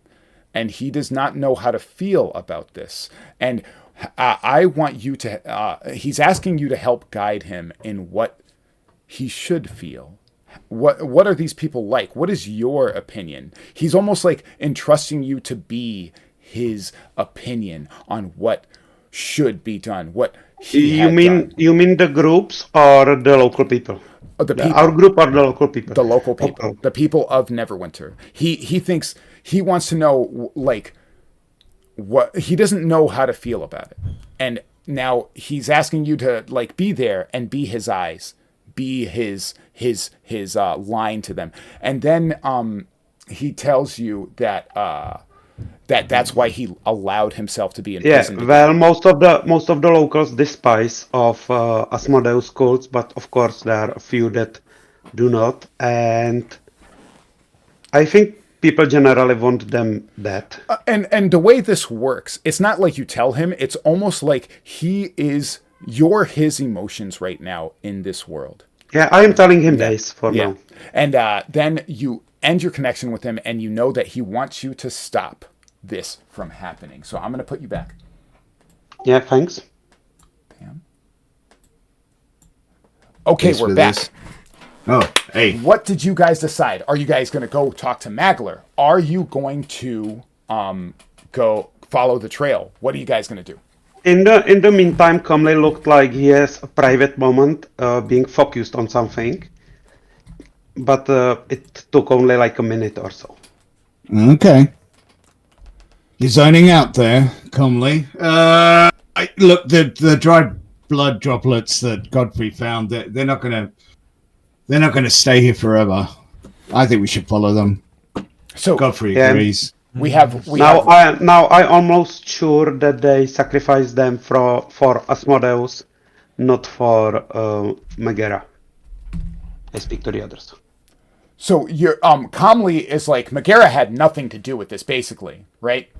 You're like, it's like, if anything, Megara's the victim, of what's going on I'm here. not telling Megara is a victim. I'm telling like they didn't sacrifice them for Megara. They sacrificed them for the. You're basically saying that this is not a cult of Megara. This is a cult of Asmodeus. You're trying to point out that, like, this is not a cult of Megara. This is obviously a cult of Asmodeus. That's basically what you're trying to get out.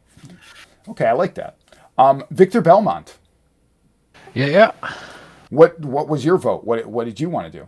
Well, I had suggested that we report back to our supervisors. You want to be thorough. You want to report back to the supervisor. There are ways that you could do it and do the trail at the same time. You can send a runner. You can send a letter. Vregler says, I'll go back and tell him if you want. Yeah, sure. Oh, how far is our headquarters? Maybe it's like only 5 minutes. No, it's pretty far.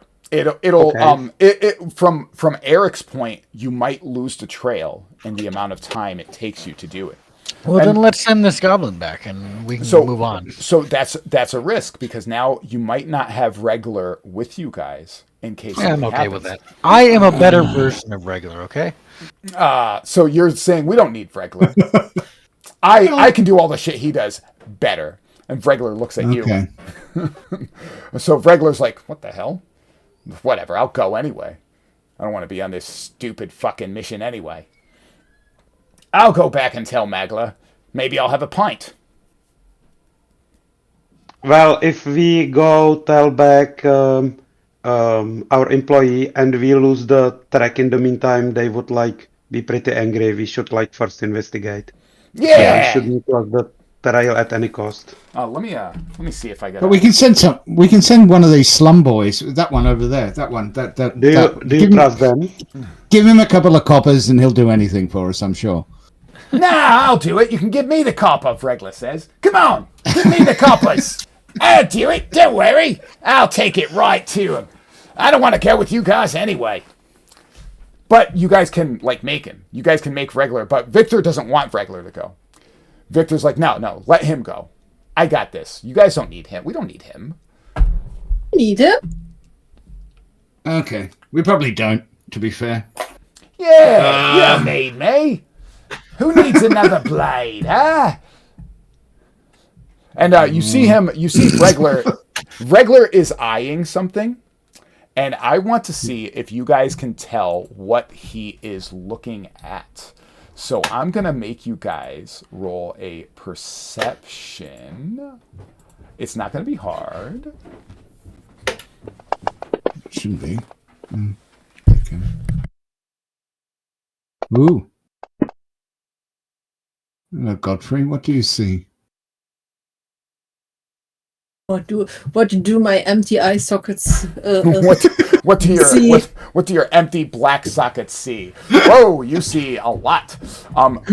You guys see that he's eyeing a tavern that has prostitutes in front of it. He's looking and he's like, all right.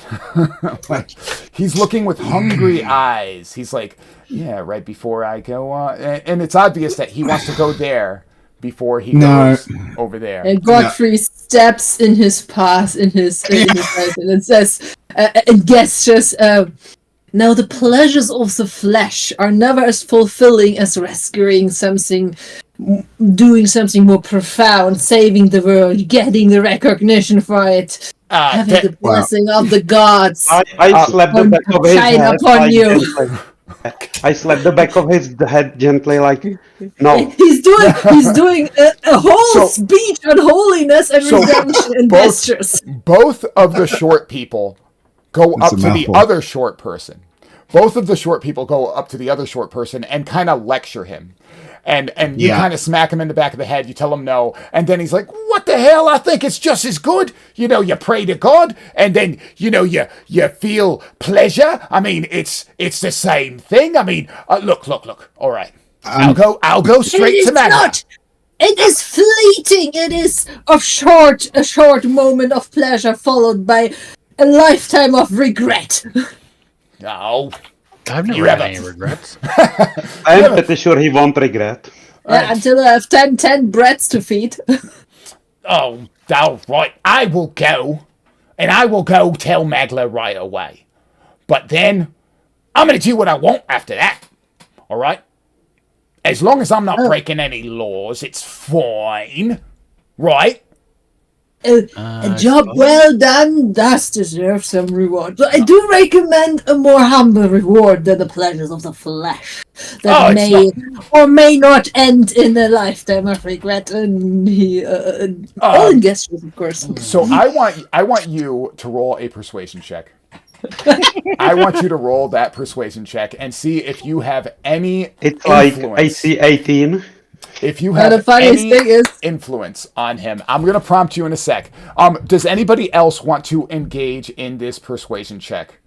No. Yeah, I will give advantage on it, like helping her. You're doing the same sorry. thing. Yep, you're doing the same thing you did before. You're sitting there and you're like animating her lecture. You're giving it points and stuff. You're nodding your head at the right time. Not that much, but at least a bit. Like Yeah, a little maybe bit. again slapping his back, like you All know. right, so you have advantage on this.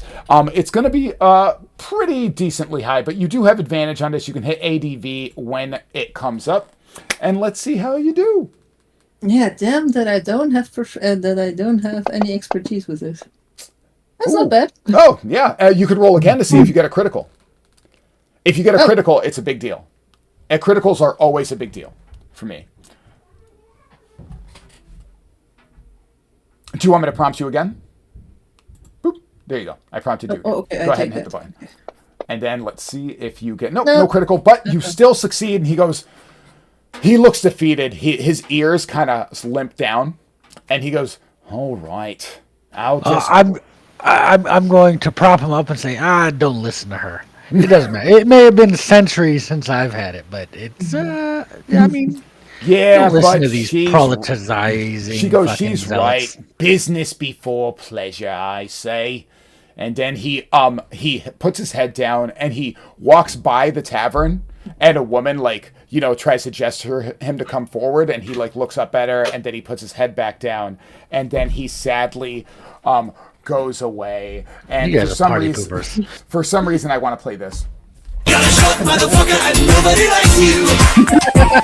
Everybody says, fucking short that guy is. And I stopped you from forming meaningful relationships. When you were born, everybody thought that you were just a head. But then I said, wait, this stupid motherfucking tiny short ass baby got a tiny little itty bitty body and I hate it. Everybody hates it. Now, he hates himself. He feels dirty. He feels like he's disappointed Godfrey and he's disappointed out Eric, but he still goes and he does the task. He does what you guys asked of him. He goes straight to Magler, and you guys follow the trail. The trail. Godfrey does a very proud stance. I mean, he can't smile, so. Yeah. I redeemed a goblin. I made a goblin's day awful. Oh, I wish I could drink. And then you guys follow the trail. The trail that you originally rolled, you follow it to a place. It's an alleyway. The alleyway has a doorway that's covered with rubble. You guys easily move the rubble out of the way. And then a small staircase leading down into the sewers. It's a small corridor, and you guys start going into the sewers. Now I have to do this, boop, do that. There we go. And then I'm gonna put you guys on the map. And yes, as soon as you walk in, you guys smell that they were describing earlier, that moldy, musky, gross smell. You guys smell it as soon as you open the door. It is almost overpowering. It's like overwhelming, this smell, Maybe like moldy books. Yes, like moldy books, like moldy laundry, like something that's been left in the washer for a really long time. It's a very pungent, like nose Why can't burning cults have smell. good hygiene? Not that I notice at all, because, I don't breathe. Very pungent, nose-burning smell. It's super gross. And now I'm going to share what you guys see. So you guys are in this specific marching order right now, but you guys can change that however you see fit. I'm going to leave tokens locked. I'm going to put up a boop, boop. I'm going to put up initiative. Oh. All right. So I put up the initiative now.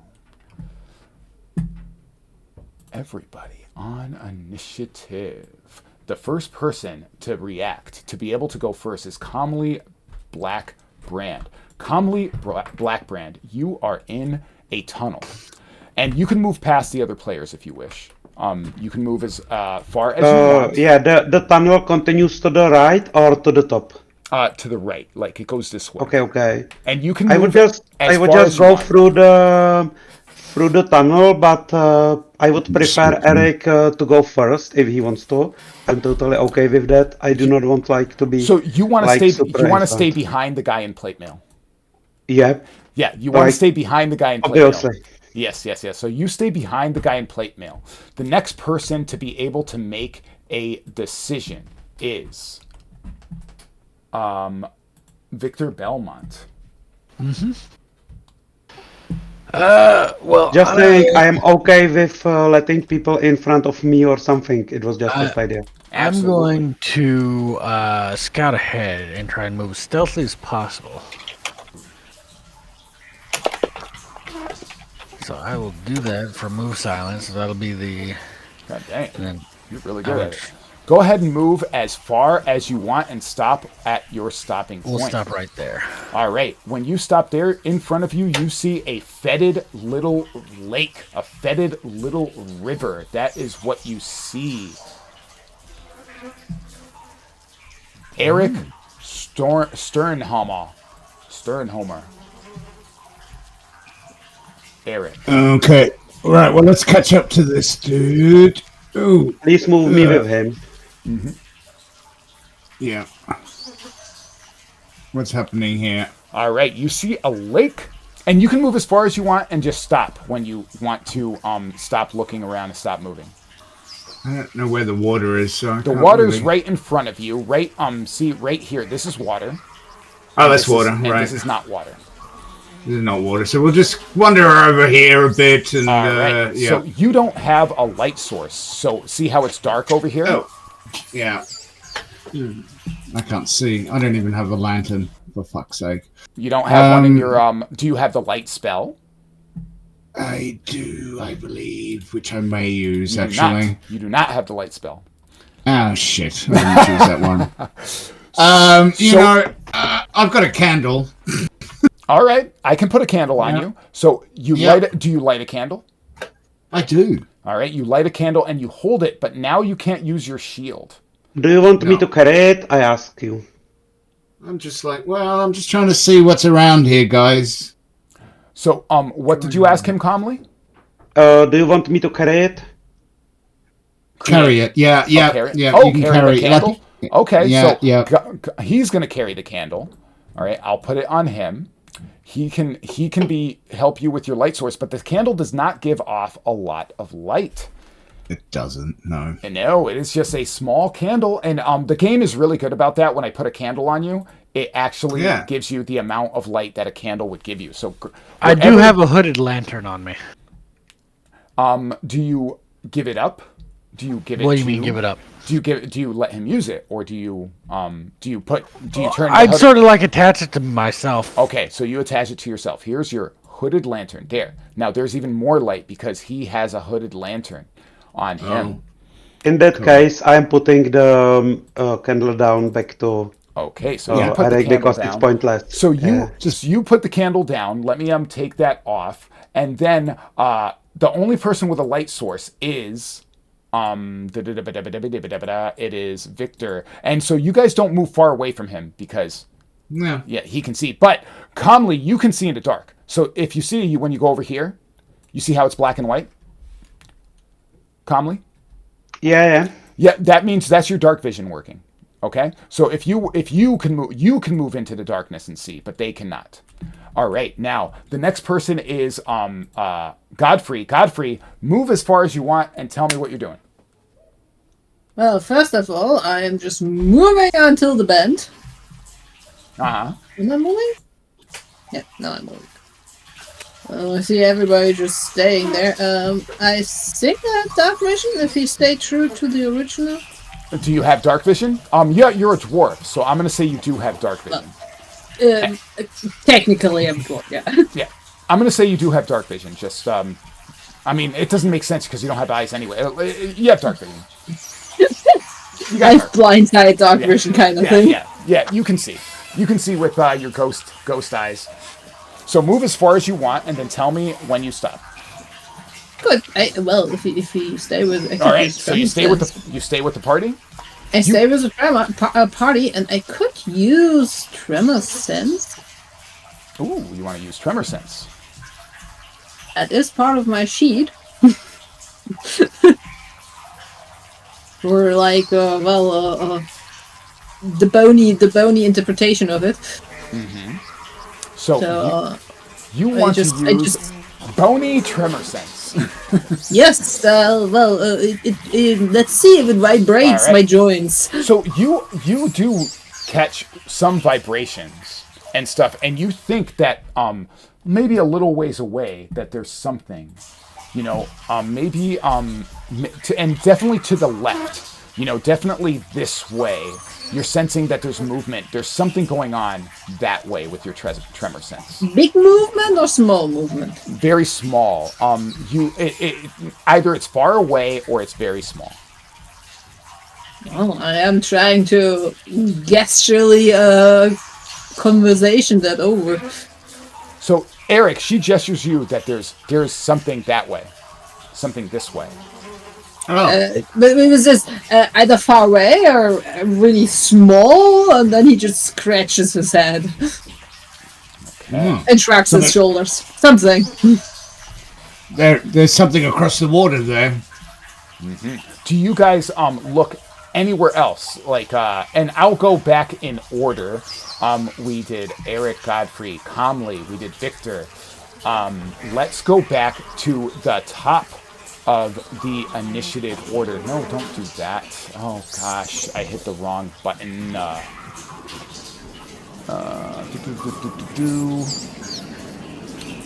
you guys can hear the city. Shouldn't hear that. Stop.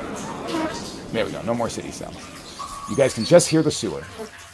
Okay, so you guys know that there's something that way. We're going to go back to the top of the initiative. Oh, I keep hitting the wrong button. We're going to go back to the top of the initiative, back to Comley Blackbrand. Comley Blackbrand, you have all the information. You know that he said that there's something that way, right? But you haven't looked over this way yet, and you haven't that's basically my plan, to look over there. I will move there. Give me okay, so something like here around for anything that may be there. Also, like if it's a creature like hiding behind those pillars, I could see it from the other direction. Mm-hmm. So you investigate to see if there's anybody around. Or also anything, because there may be some other tracks or something. So as soon as you get a closer look into the room, I'm going to break into a kind of narrative voice here. And as soon as you break into the rest of the room, as soon as you start looking around,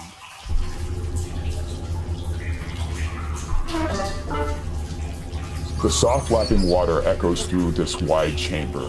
Wood and stone debris from collapsed buildings litter the area. Brackish water floods nearly half of the chamber, getting deeper toward a dark tunnel to the west. now I want you, as soon as you get down here, I want you to roll a, let's see, no, not that. Let's see what I'm going to have you roll. I think it's going to be perception, definitely perception.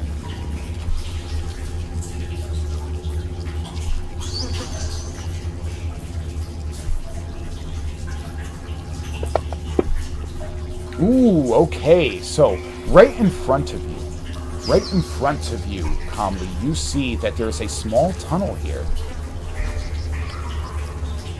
It's very small. A small creature can fit through it, even a medium creature, but it's very tight and it's full of loose debris.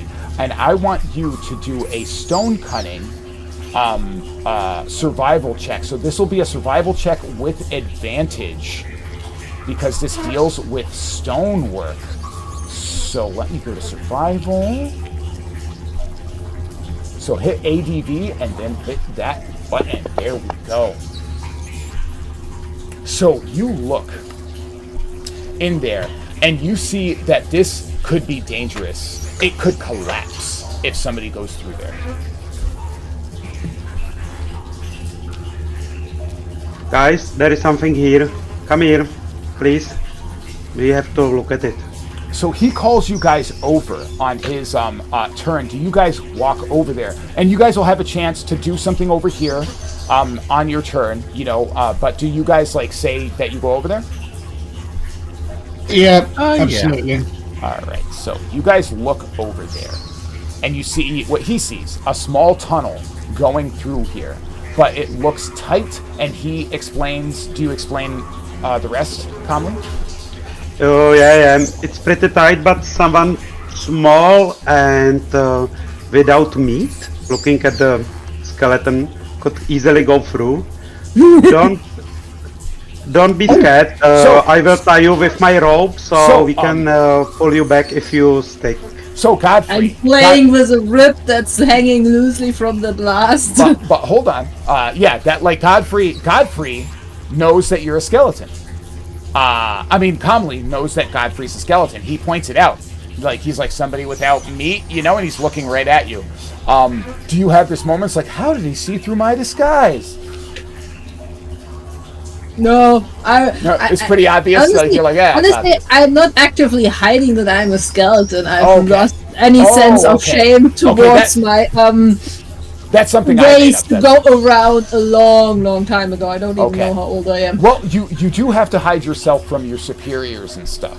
From the people that hired you. But I have enough sense for that, but generally group, I'm not actively hiding. But this group, you made it plain. I'm a skeleton. Right? I never said it, but I did change my hood in front of everyone. I'm pretty sure everybody saw what's underneath. Eric already knew. Belmont, when you noticed that she was a skeleton, what was your reaction? Well, here's the thing. My thought process is that even if she's a skeleton, she hasn't done anything. Mm-hmm. She hasn't attacked us. She hasn't attacked any innocents, as far as I know. And she's communicating. Exactly. Mm-hmm. So that doesn't necessarily, just because she's a skeleton, indicate evil. Calmly, that I love that little thing that you typed in there. So you are okay with it. Everybody is okay with it.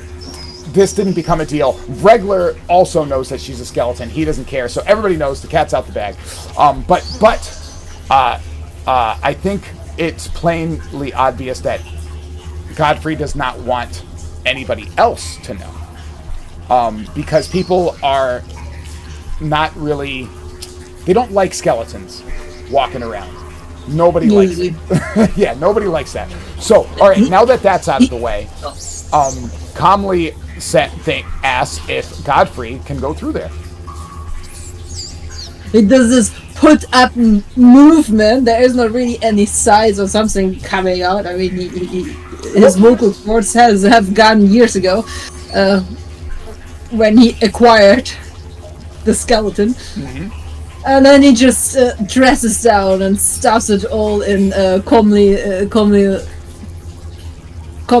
hand, makes his hand gesture of that. So when you do it, do you take your clothes off and fold them neatly, or do you just like throw them in a bunch and hand it to him? Like, what kind of person are you? I'm not neat. I'm just... Okay, so you just grab it and I'm just a give it skeleton. There's nothing neat about me. But when the clothes are off, you can see there are a few ribs missing, and one is dangling on its last splint from that explosion. So you easily fit through here because you're bones and you don't have flesh. You don't incur what is supposed to happen, but you do see that the stonework is loose. You are also a dwarf. I want you to roll a survival check. It looks kind of funny because the sword is whole held up like a torch. Yeah, I want to tie him with a rope so we can pull him out if needed. So I want to tie him with a rope, definitely. Okay, so you tie a rope around just in cases. Godfrey is very, very insistently showing you that you're supposed to tie the rope around his hand and the sword handle. Just in case you're pulling bones and not the whole body. There you go. Okay, pull twice and we will pull you out.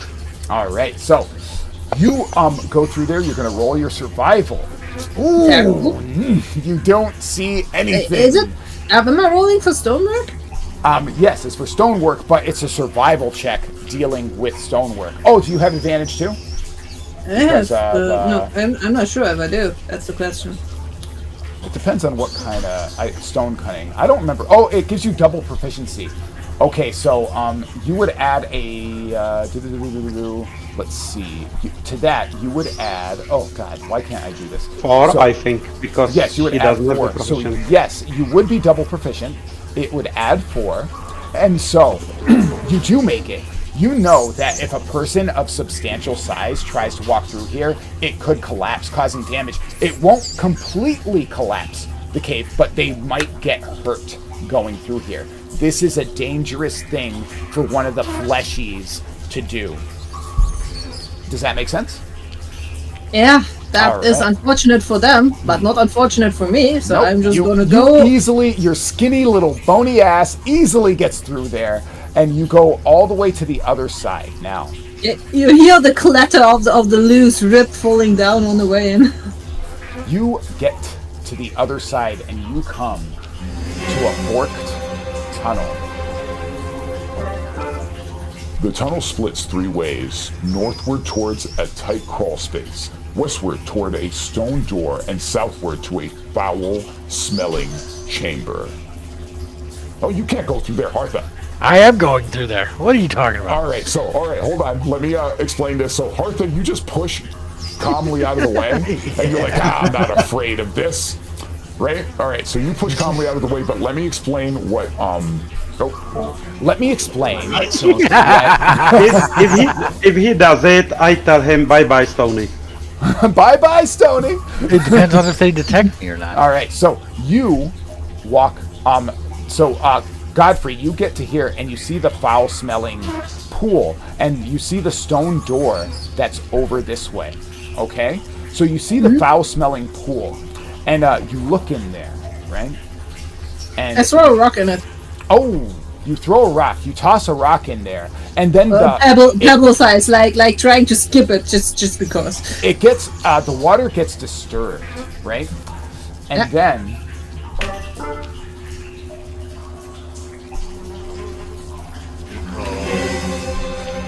a foul stench rises from the murky sewage that fills most of the large chamber. 3-4 foot tall bubbling masses sink through the muck. And then you see these things that are made of trash and bones. They appear. I take in one the look water. and immediately nope. Okay, you start running. All right, you start running back. You start running back. This is great. And then as you run back, you run right into him, and both of you are stuck in there now. Now, Victor Belmont, you have to roll a save, I believe. Let me see what it is. Let me see what this save is. Save for what? A dexterity save. I just gotta find Athletics, it. maybe? No, it's a save. It's a save. I just can't find it, but I'm gonna make you roll it anyway. I'm gonna make you roll it anyway. All right. Now, does it have something to do with poison? No, it has nothing to do with any of that. So I'm Okay. gonna make you roll a save because you are a substantial person. You have girth. You can't fit through anything. You're made of stone. Yeah, I am 7'6". You're 7 feet tall. Oh yeah, I'm a freaking warforged. I am literally a golem. Well, you make it anyway. And what you do is not disturb the rubble, and it doesn't collapse upon you. But now Godfrey is in your way. Godfrey, you run up to Victor. Victor, you see Godfrey running back towards you. What do you guys do? I just get through, like full body, with a sword in one hand and a hand up and do the whole full body wave back. So she's telling you to back up. What do you do, Victor? She's a halfling, right? Yeah, and she seems frantic. I mean, I suppose I could spread my legs and let her go through. So you want to let her get past you, which you can easily do. You kind of like gesture your hand to go back. you made your save and you get past her and you go this way, right? Yep.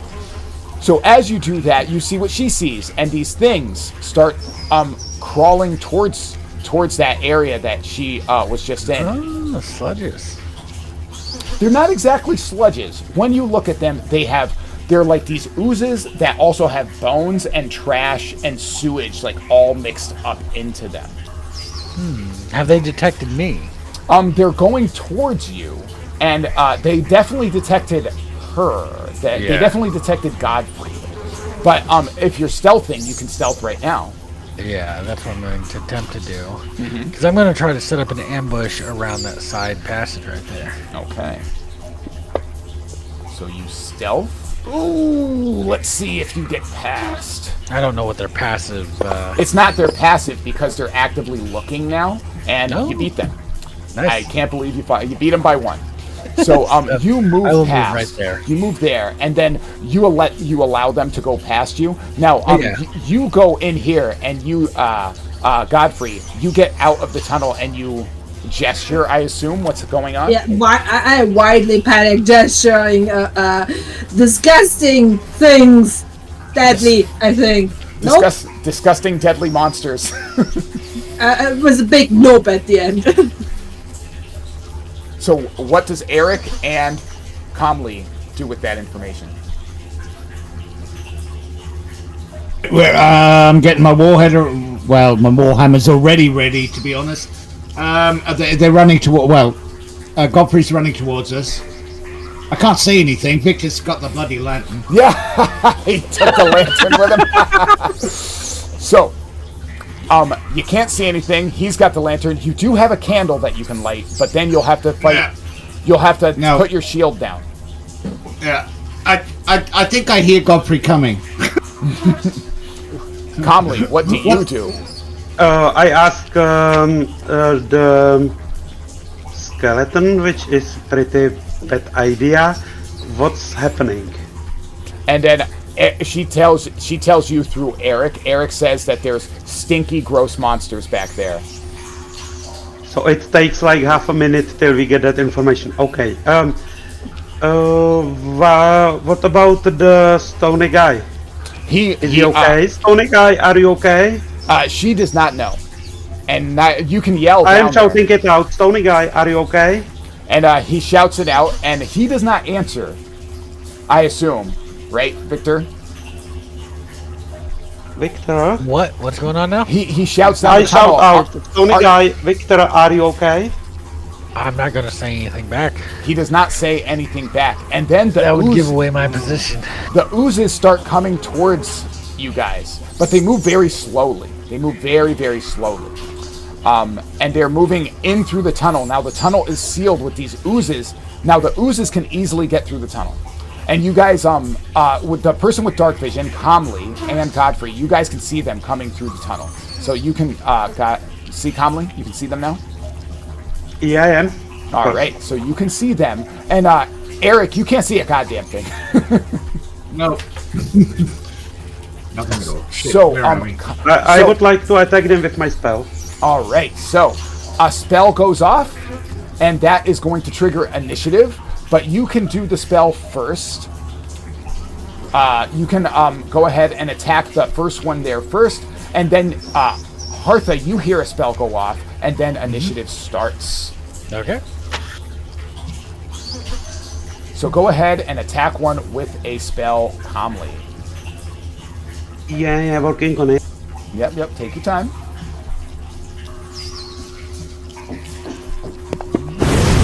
Oh, an Eldritch Blast. Wow. Oh, almost and max it does, damage. almost max damage. Wow. You can see that Comley is touching something on his chest, and something between black and reddish, like a beam, hits the ooze. And the ooze gets blasted. That ooze gets hurt. Now we are all going to roll initiative. Okay, are you going to prompt it or we just roll? Oh, yeah, I'll prompt it. Sorry. Okay. Boop. And boop.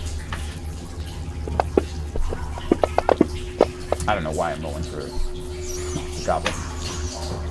All right. As soon as everybody rolls their initiative, we are good to go.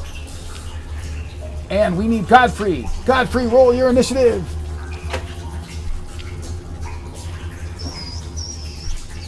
Godfrey? Godfrey. Oh, there you go. All right. Oh. Godfrey goes dead last. Again. Again. Victor Belmont. Okay, so I've got reads. I'm going to move up right here, and I'm going to utilize... I'm thinking I want to utilize my whip. So we'll do that. Actually, yeah, I'm going to utilize my whip here. So we'll go ahead and roll. Oh, I got to activate sneak attack. You don't have to do it till you do damage. So you hit him. And we'll activate sneak attack, and then... Wow! And then I will activate Wells from the Grave. I'm not sure how to do that. That's not on here for whatever reason. Oh, you're the Phantom? Yes. Whales of the Grave. That's something you just do your sneak attack damage again. So just roll whatever your sneak attack damage. So is, it'll be a D6, and that'll go on to this one here. You just roll a d6, and I have to adjust it. I didn't know you were the Phantom. I have to make the Whales of the Grave for you. If you remember how to make damage, you can do it yourself. I'll do that myself. Okay, so that one, number 2, takes 4 damage. Ooh, 4 necrotic damage. Bam! So he gets injured. They all get injured. Is your turn, Dunzo? Sort of. These are oozes, right? Yes, sir. So they're fairly stupid. So I'm going to move back here and attempt to hide out of sight again. Go for it. You're going to use your cunning action. Yep. Move backwards and go ahead and roll stealth. And is your turn done after that? Yeah, after that, my turn is done. Eric Sternhammer. You can't see anything. I can't see a fucking thing. You're welcome. Damn it. Note to self, buy a lantern at the next opportunity. Okay, but I can hear that these guys are down there and, you know, And things are happening. it's a thin tunnel. I mean... can I fit with my plate mail? You can, but you're going to have to roll a save or take bludgeoning damage. Fuck that. I'm just standing here waiting for the light to come back. Okay, so you stand there. Do you shoot anything down the tunnel? No, I'm going to hit one of my people if I do that. Do you cast any defensive spells on yourself? I'm potentially. I'm not under threat at the moment. I can't hear anything worming up to me or anything, so I'm all right. All right. So you just hold your action. All right. I do. Now, sludge number 1, who was damaged, it goes backwards and tries to find you. It can only move 10. So it does, and it tries to find your significantly high sneak. Ugh, jeez, it has a critical to try and find you. You're like right in front of him, like you're like up on the ceiling. You know, you got your legs. You're doing like the splits, right? Oh yeah. Yeah, you're Van Damming up onto that ceiling, right? And he tries to find you. If he criticals, I'm sorry.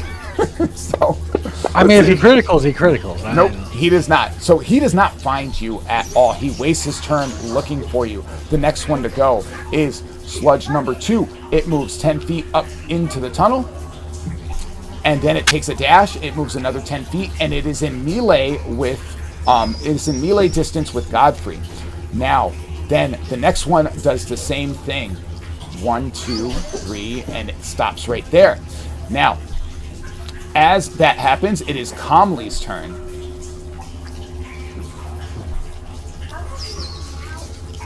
Comley. Out loud, it's just in front of the goblin guy and back up a bit. And then I do my action again to the nearest ooze. And you blast him again. It's in close combat. Yeah, it doesn't matter.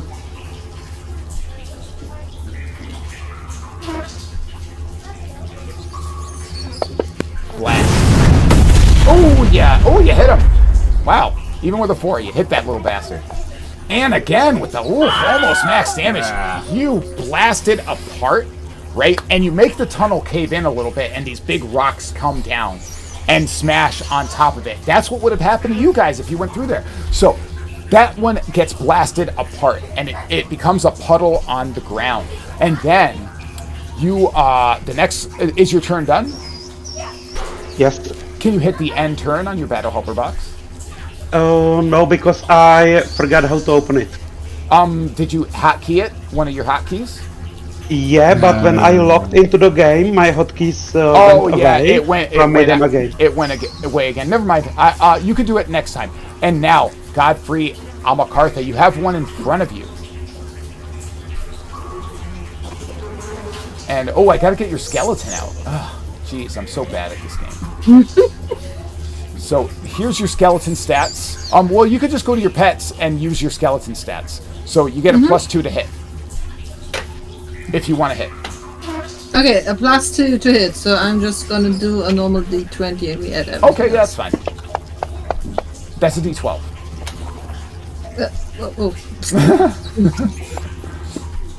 For a d12 it wasn't bad. Yeah, you definitely hit him. So then +2 +2 and plus. Yep, plus 16. Yep, it is 16. So you hit him. You definitely hit him. So now just put your damage on him, on that guy. Plus strength modifier. You have no strength modifier. Then he doesn't have a strength modifier? Nope. It's a 10. Your strength is a 10. Oh, well, that's it. Yeah. So, and I already adjusted your damage. You just use your great sword damage. You just put it right on him. What did it roll? No, it didn't. There you roll go. All there right. we go. You get 10 damage. Boom. Why didn't it? Oh, well, I'll just. Donk. Yeah, you gotta do it like that. But anyway, and I'm gonna use my bonus action to add a little bit to that because evil. Your bonus action for a smite. Yeah. Get rid of this shit. All right, so you do 10 plus d8, right? Divine smite. Yeah, it's a d8. Right, that's more than a 1d8. Spells, divine smite. That is 2d8 radiant damage plus an extra d8 if it's a fiend or an undead. It technically does count as an undead, actually. So it's 3d8. So, you want to roll it for you? Oh, there you go, you got it. So, that is, 26. Yeah, it's dead. You cut it. Godfrey, the skelly is just hopping in place like it's the most disgusting thing he's ever seen. Yeah, you do all of its health. Very, very fitting, seeing as he is a skeleton himself. And then it blasts apart from your radiant energy. And then the next person to go is Victor Belmont. You are above that guy.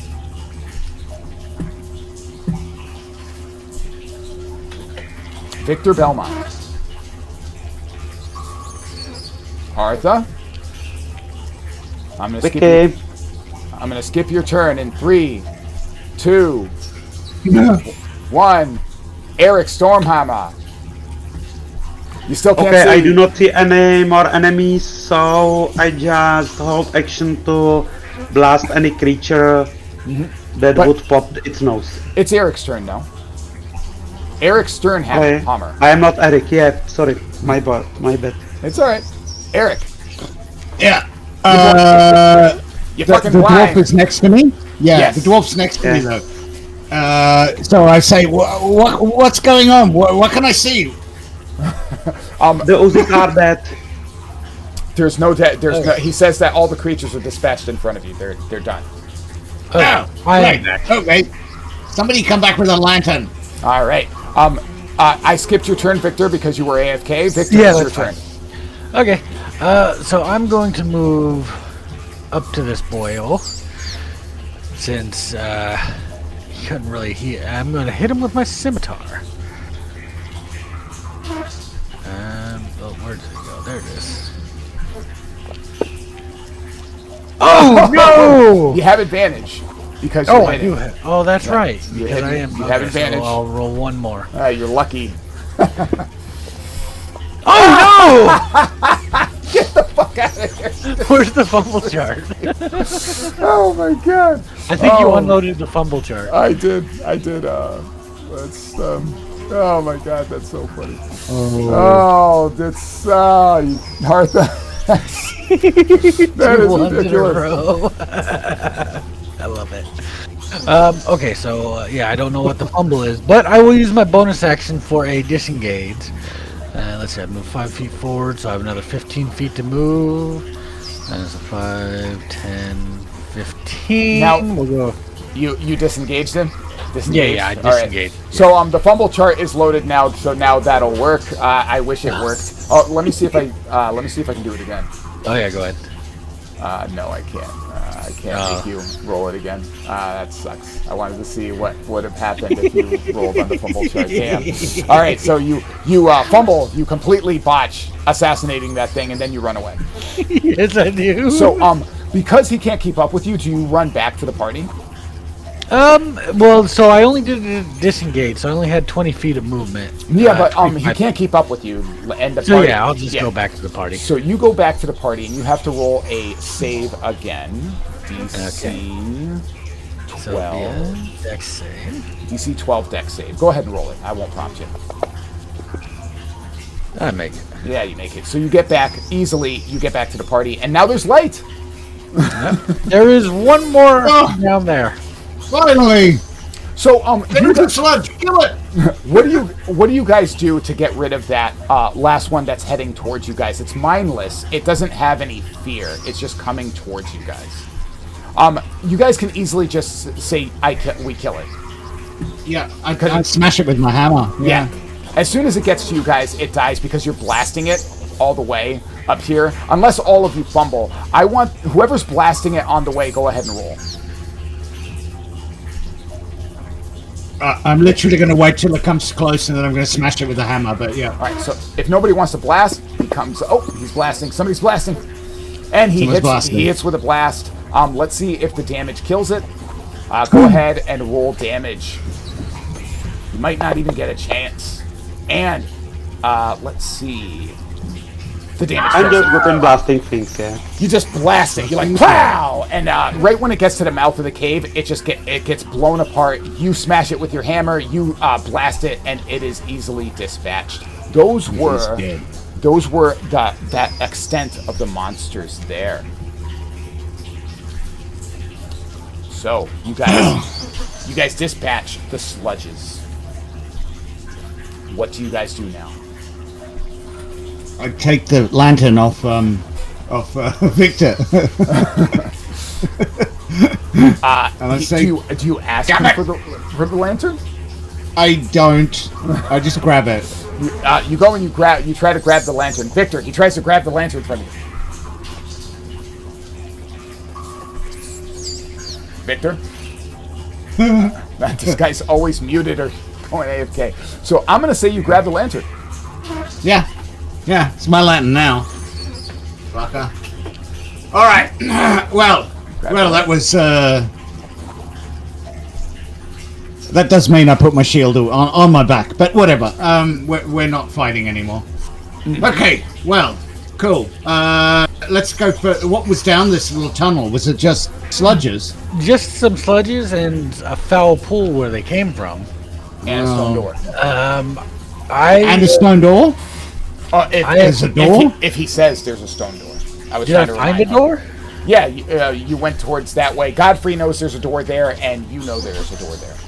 Yeah, there's a door at the end of the tunnel. Nah, man, we've got to investigate that door. Okay, well, let's move down to it, I suppose. All right, whoever moves through there has to make a save. So I will, of course, move through there. So we'll start with mine. It's just a DC 12 dexterity save. You make it through. Dexterity? Okay. Yep. I love how I can no longer see anything now. You take damage on your way through there. Ow!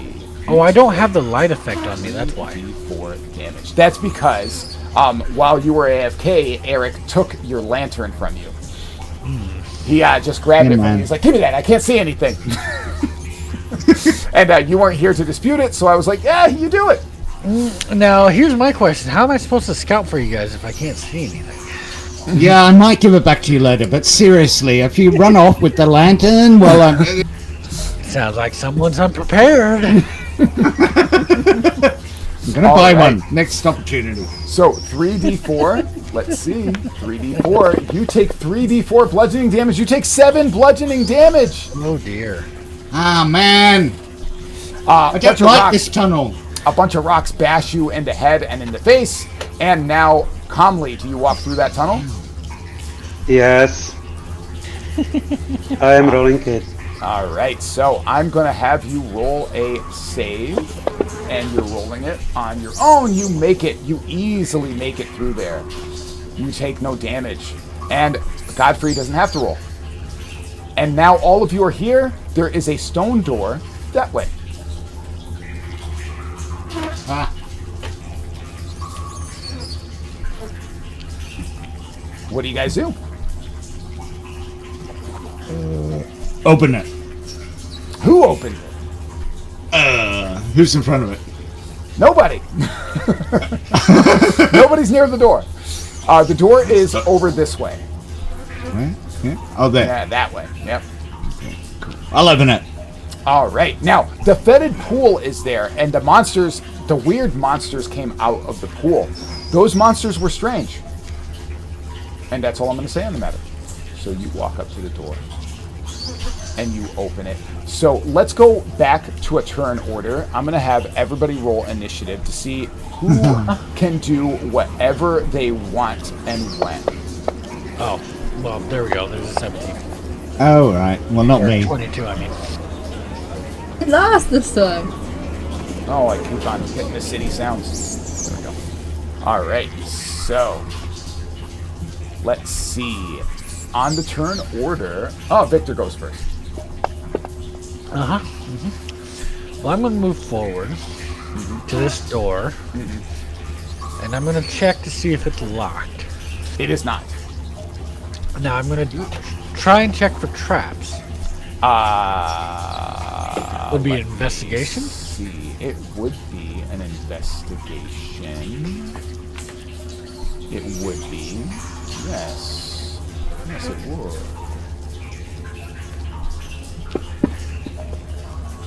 I have no idea. So you look and you think there's no traps. So you immediately open the door. Boop. Yep. And there are no traps. Oh, look at that. I was right. Yeah, I'm pretty sure there's no traps there. Yeah. That'll be the end of my turn. All right, you open the door. The next person to go would be Godfrey. So you see the pool that the things came out of, and then you see the door that was just open down the hall, Godfrey. I am going to make sure that this pool doesn't spew out something else. All right, do you investigate the pool? Yes, I am throwing something in, and then I'm gonna use my incredible empty eye sockets to see if there's anything looking like movement. All right, so you investigate the... Oh, you investigate.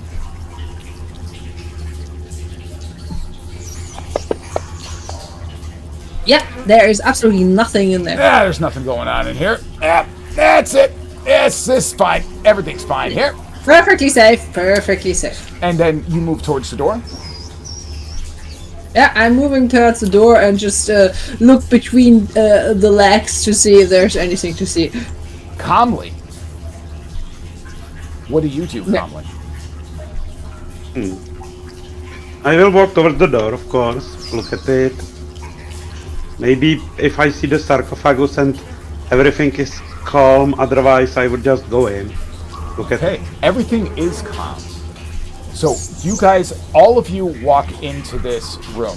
There's nothing going on in here. There's nothing like super duper special about this room. So it's not really a sewer sound anymore. It's more of a... No, that's wrong. There we go. Yeah, it sounds like this in here, in this room. The dripping water isn't really a thing in here anymore. So then, as you guys walk into the room, A stone gold painted sarcophagus rests in the center of this tomb. The sides of the sarcophagus bear a relief depicting two women gazing lovingly over a field and a city, and the lid has a faintly distinguishable family crest carved into it. Old weapons and decorated armor line the walls of this room.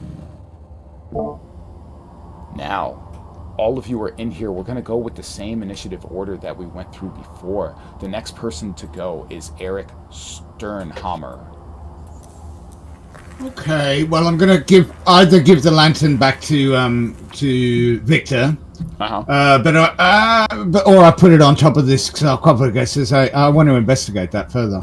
Okay. I'm gonna grab the lantern as soon as you put it onto the cart. Give my goddamn fucking lantern back. You think you're God doing? damn it.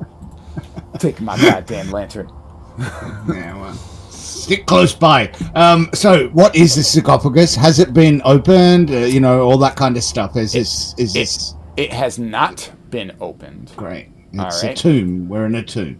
Yep. And it looks like a very well taken care, well, not taken care of, but it looks like it was lovingly done. This room was built in a loving way. And you see, you investigate the room. So what are you investigating? Are you investigating the coffin? Are you investigating the room? The coffin. All right, coffin. so you investigate the coffin. I am going to prompt you with investigation check. Boop. Okay. There you go. I love these prompts. Yeah, it makes everything easier, I think. So, you look and you see that the sigil, you can clearly distinguish the sigil and what it's made of. A brief history check would shed some light on it, possibly. Okay, we can do that. We're quite good at that.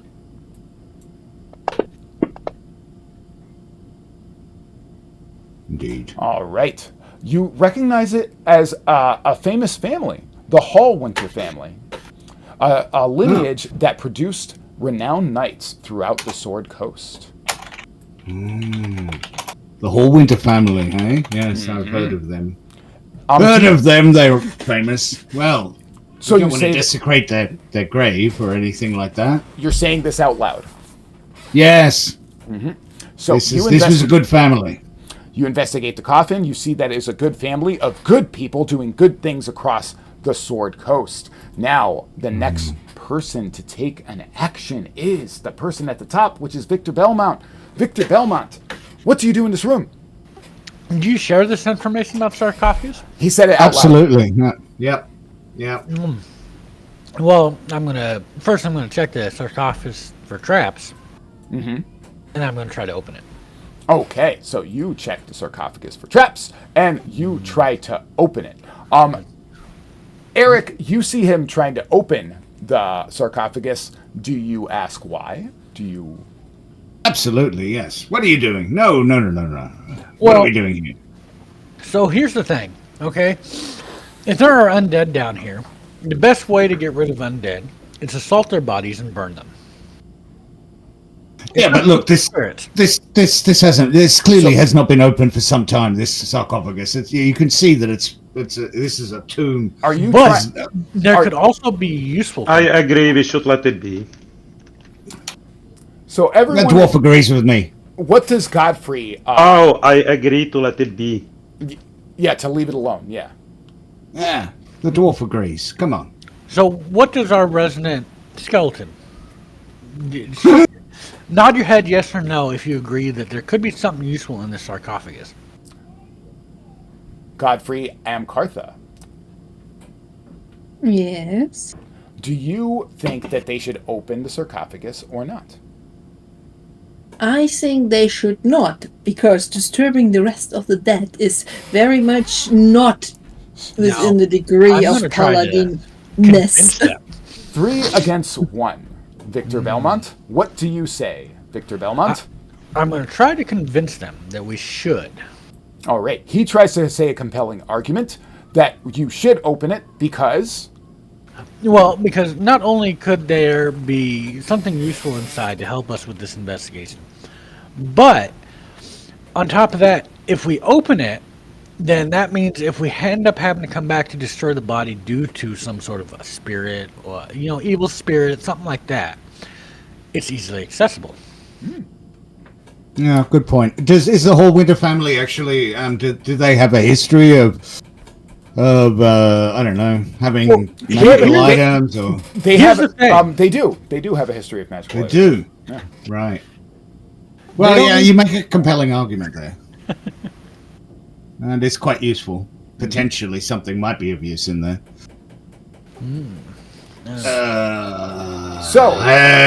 What do you think? Yeah, all right. I want you to roll a perception. A persuasion, Victor. Okay. And see if this falls on. Nope. Nope. Nobody's buying it. Okay, Everybody's Godfrey is countering that with a very passionate talk. Yes. Gestured talk about the ungodliness of disturbing the rest of the dead.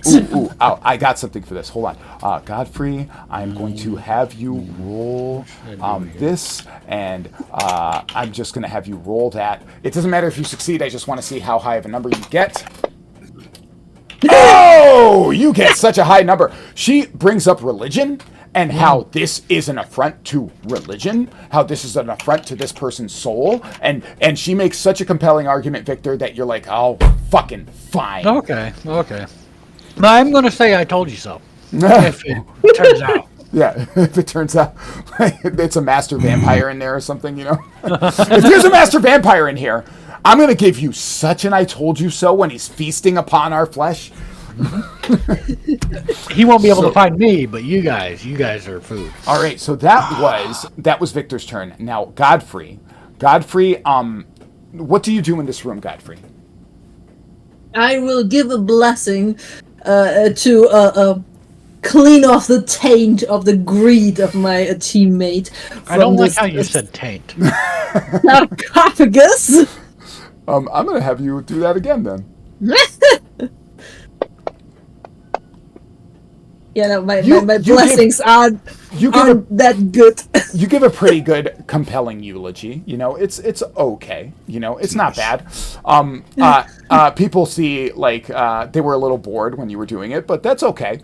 So, now, calmly, Blackbrand, what do you do in this room? Calmly. I do not know. I will just look around if I can see something from the symbols, or if there are some pictures on the walls. You want to investigate something the like room. that, maybe telling a story.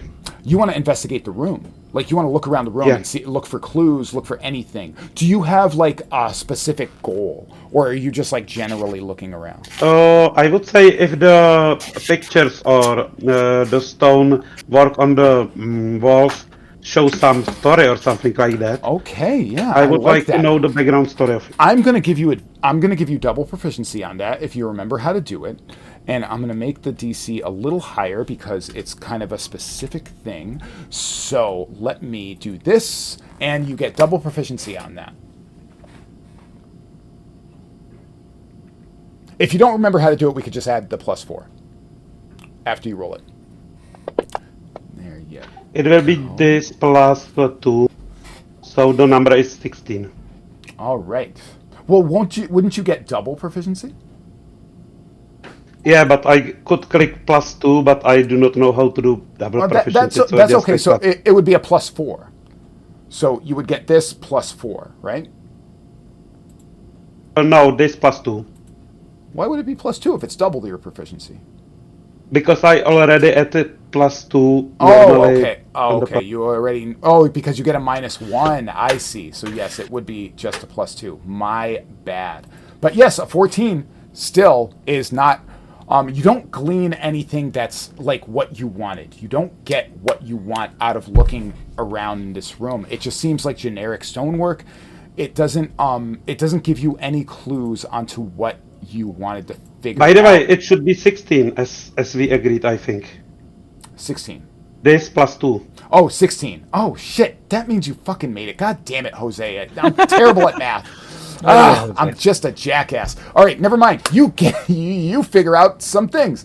So you look around the room and you see that this tomb was made by somebody who loved this person. This tomb was made in such a grandiose way for this person, and you find on the ground a shield that clearly looks untarnished. It clearly looks very much untarnished. You can tell that there's a magical quality to this shield, and it I has lift it up and say like around guys, and holding the shield up. And you guys see the shield. It is clearly beautiful. It is masterfully crafted, and it has the Hallwinter sigil right on the front of the shield, unblemished, untarnished in every way. It is definitely a magical shield. What is everyone's reaction? I mean, I don't care about shields. I like shields, but mine's got the scales of Tyr on it, so I'm kind of like Oh, jeez. You are going to get an inspiration point for sticking to that role play there, buddy. I love that. You refuse to use it because it doesn't have the sigil of Tyr on it. You look at it, you're like, it's nice, but ain't got my boy Tyr on it. No. I only got 2 hands. I can't grow a third scaly hand. All right, so not interested in it. What gets done with the shield? Does it get left here? Do you take it? Someone wear it as a hat. No, someone can use it. Yeah, Comley, you don't want the shield? I can't. I won't use it, but let's take it back to town and we will see what's it worth. Okay. By the way, about the extra hand, if you give me some time, I can maybe. I suppose we could return it to a family if it got a family crest or something on it. It does. It does have it has a Hallwinter crest right on that motherfucker. Hallwinter is still a noble family on the Sword Coast. They're not in Neverwinter, but you know of them. You know that they exist. Yes. Well, hell, there we go. So, do you want it in your inventory calmly? I would say for now, yes. Okay, so I'm going to put it in Comley's inventory. Comley, you have a shield. You have an unidentified magic shield inside your inventory. Now, this room yields nothing else, but you guys see a set of stairs that go this way. Yeah, let's go down there. They actually go up a bit. Oh, sorry. Who's got the torch? Who's got I do. It's mine. I got the fucking torch. So, are you guys going to allow the scout to scout ahead? Yeah, absolutely. That's what he does. Hey, put your hands on the. Yep. I am going to stealth though. All right, go ahead and stealth. I love it. Oh. All right. We alert everyone. Oh my god. 2, 3 fucking fumbles in a row? What's going on with you, man?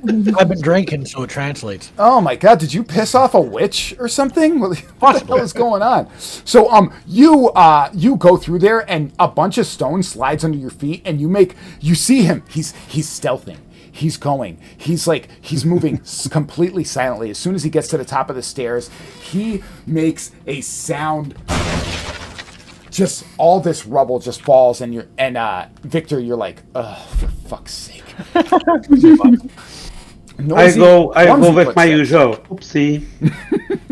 Ooh, that wasn't quiet at all. As soon as you walk in there, and as soon as you make all that noise, a ghost appears right in front of you, and it is a surprising moment. I toss salt at it. You see it, and it has a. You see the ghost, and it looks like a suit of plate mail floating with no legs, with a luminescent orb for a head. It is just a floating piece of plate mail with a glowing orb for a head. It floats towards you, and it is a scary moment for a second. It is a surprise. It is a very let's say, like, it's floating towards you. And then it begins to speak. Oh, that's the wrong one.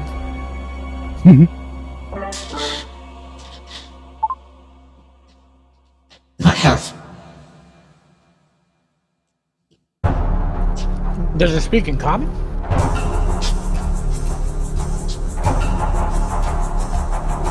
Mixing drums. Are you? Me? Scully, you have a friend there. Scully, go there.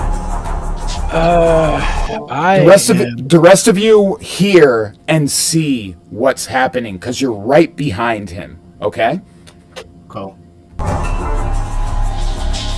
Why are you here?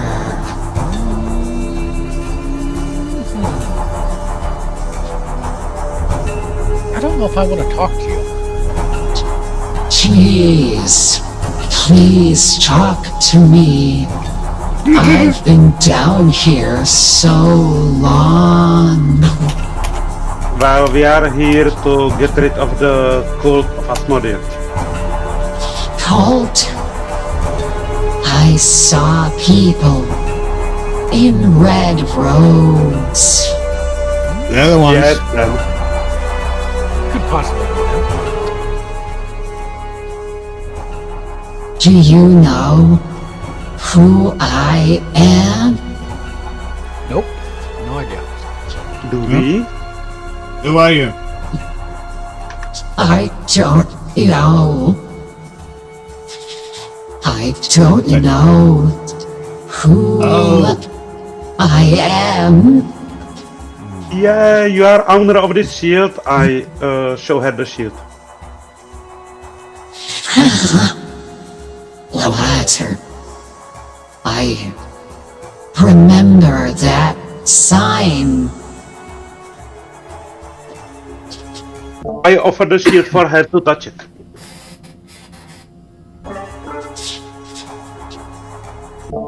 She reaches forward. Oh, I'm sorry. I'm dying. No, that's She reaches forward. She tries to touch the shield, but her ghostly hand goes right through it. Oh, bless her. She looks down to the ground, like defeated, her shoulders like shrug down.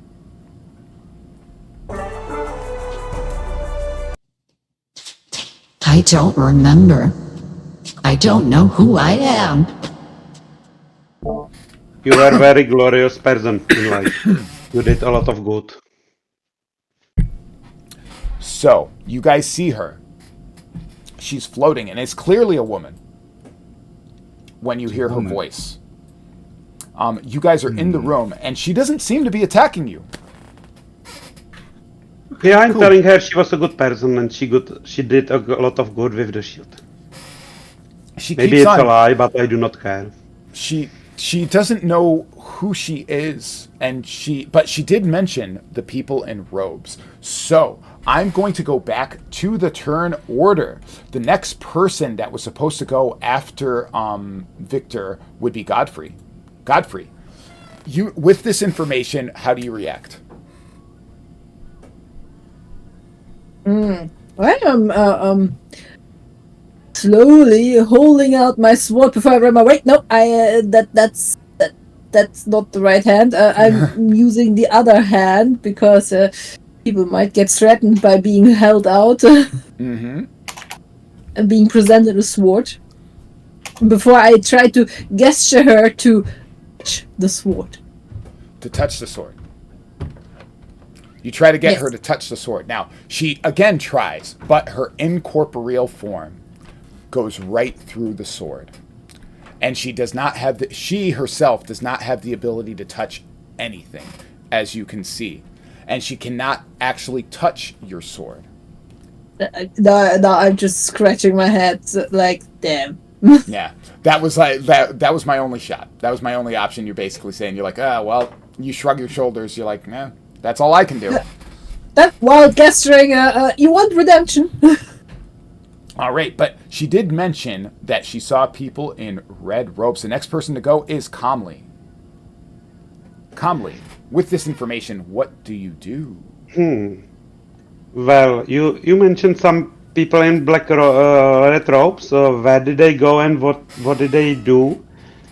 They are evil and we want to get rid of them. I saw them run through here with a man.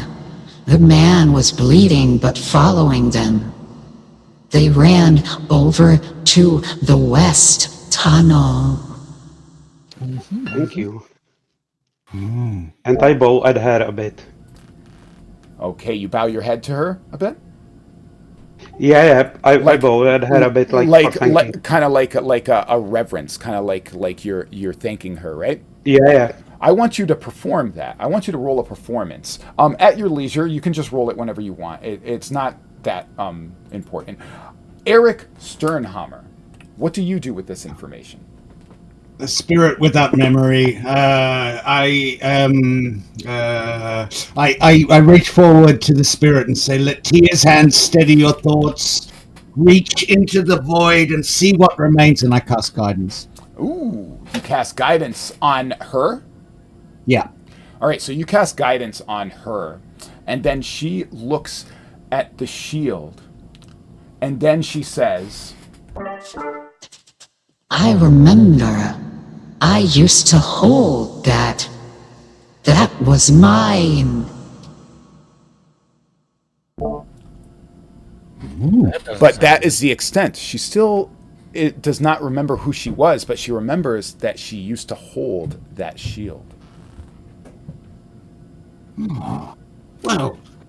Well, there we are. She seems okay, but I'm still on. I don't like people being Undead. dead. I'm dead. I just don't like it. It's not good. And you see that she's somehow trapped down here in some kind of weird purgatory. And you don't know why. You don't know why. If she was a person that lived such a good life, why is she trapped down here of all places? Well, it's a head scratcher, and it is Victor Belmont's turn. What do you do with this information, Victor Belmont? well, I mean, he's wondering. Does he ask why she would still be down here? That's the He does question. not. He did not. Well, do you ask? yeah, I am going to ask her. Why are you still here? I don't know. I don't know why. What is the Can last you- thing you remember? This room, and the men in red robes, rats, the water elemental. Rats and a water elemental.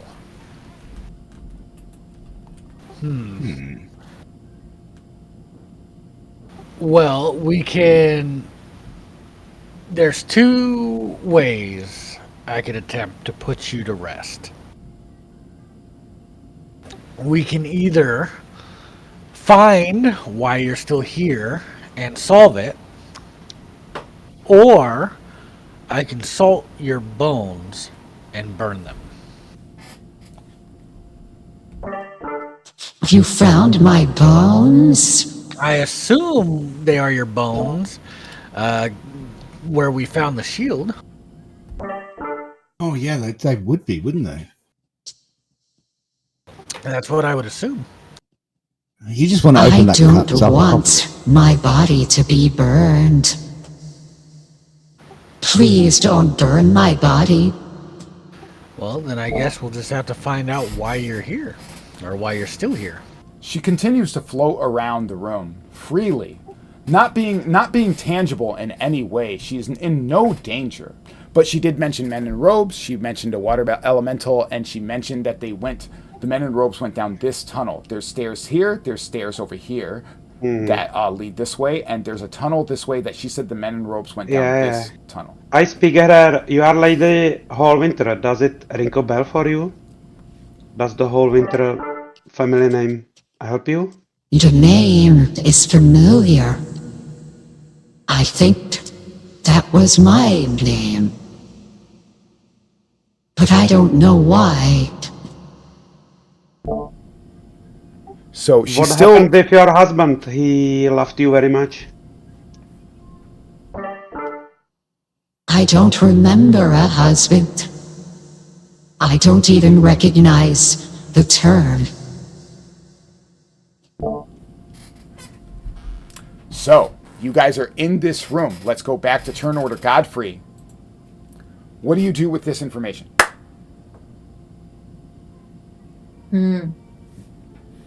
If you think nothing, that's fine.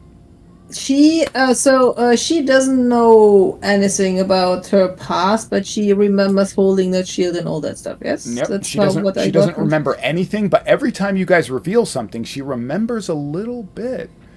Do I recognize, perchance, the symbol on the shield?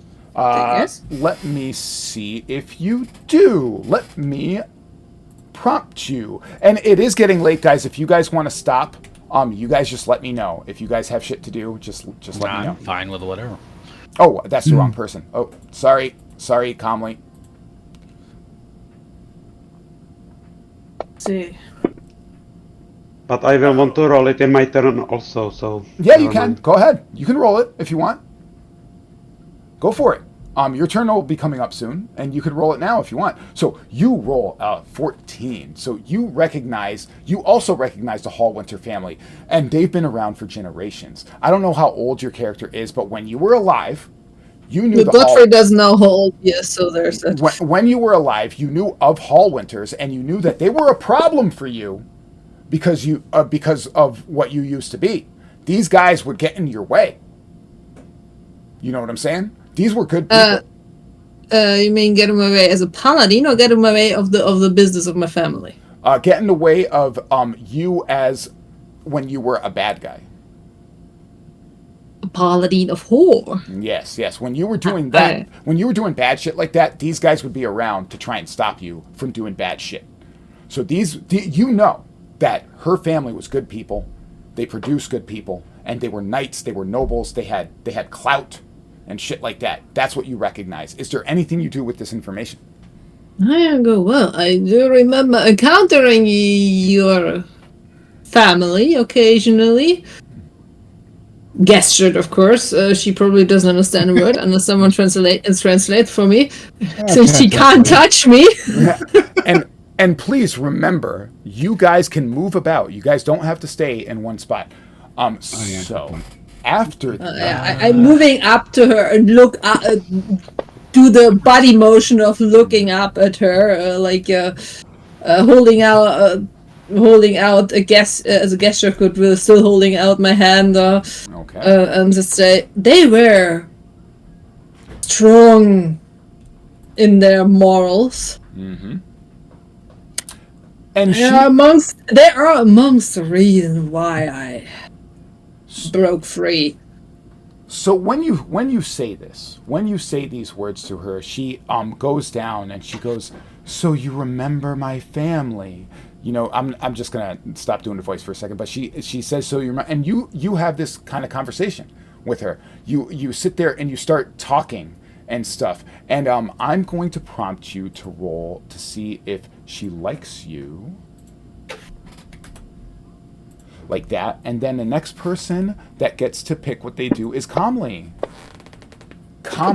You have this information. You also succeed in that information. You know of her family. And what do you do with this information? And feel free to move about. Okay.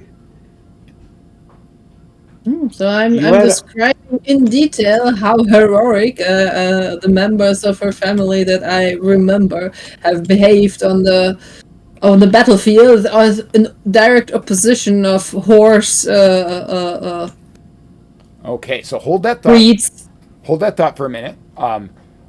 You rolled really well, and you're going to have this like little thing with her in a second. But Calmly, what do you do with the information that you have? We do not know your name, we know only family name. Do you remember your name? She does not. And that is, you seem to know that is the linchpin right there. Her actual name. That is something. Was it somewhere on the stones? Like, would we deduce her name from the stonework back at the sarcophagus? You couldn't find it in that room. Her actual name. Just her family name and her belongings. And feel free to move about. Yeah, I will move here up to see in the tunnel. All right, that tunnel. You see that tunnel is the lake that you guys were about to cross when you first came into the room.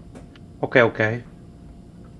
Then I would like to move towards here, but it's up to you if it's in one turn or not. You can move there and you can move up here, and you see that there is another tomb in here, but that is the extent of what you can do. So there's another tomb in that room. Victor Belmont, you move to this tunnel. You stealth. I saw that you rolled a really high stealth, right? Yep, 24. You rolled a 24. Now, how far do you move down that tunnel? So I'm going to move to where I can see into the room. All right, you move to where you can see into the room. When you look into the room, you see that the room is full of zombies shambling around. You see, as soon as you look into that room, you can hear them shambling and stuff. I'm just looking for my shambling sound here. Oh, there it is.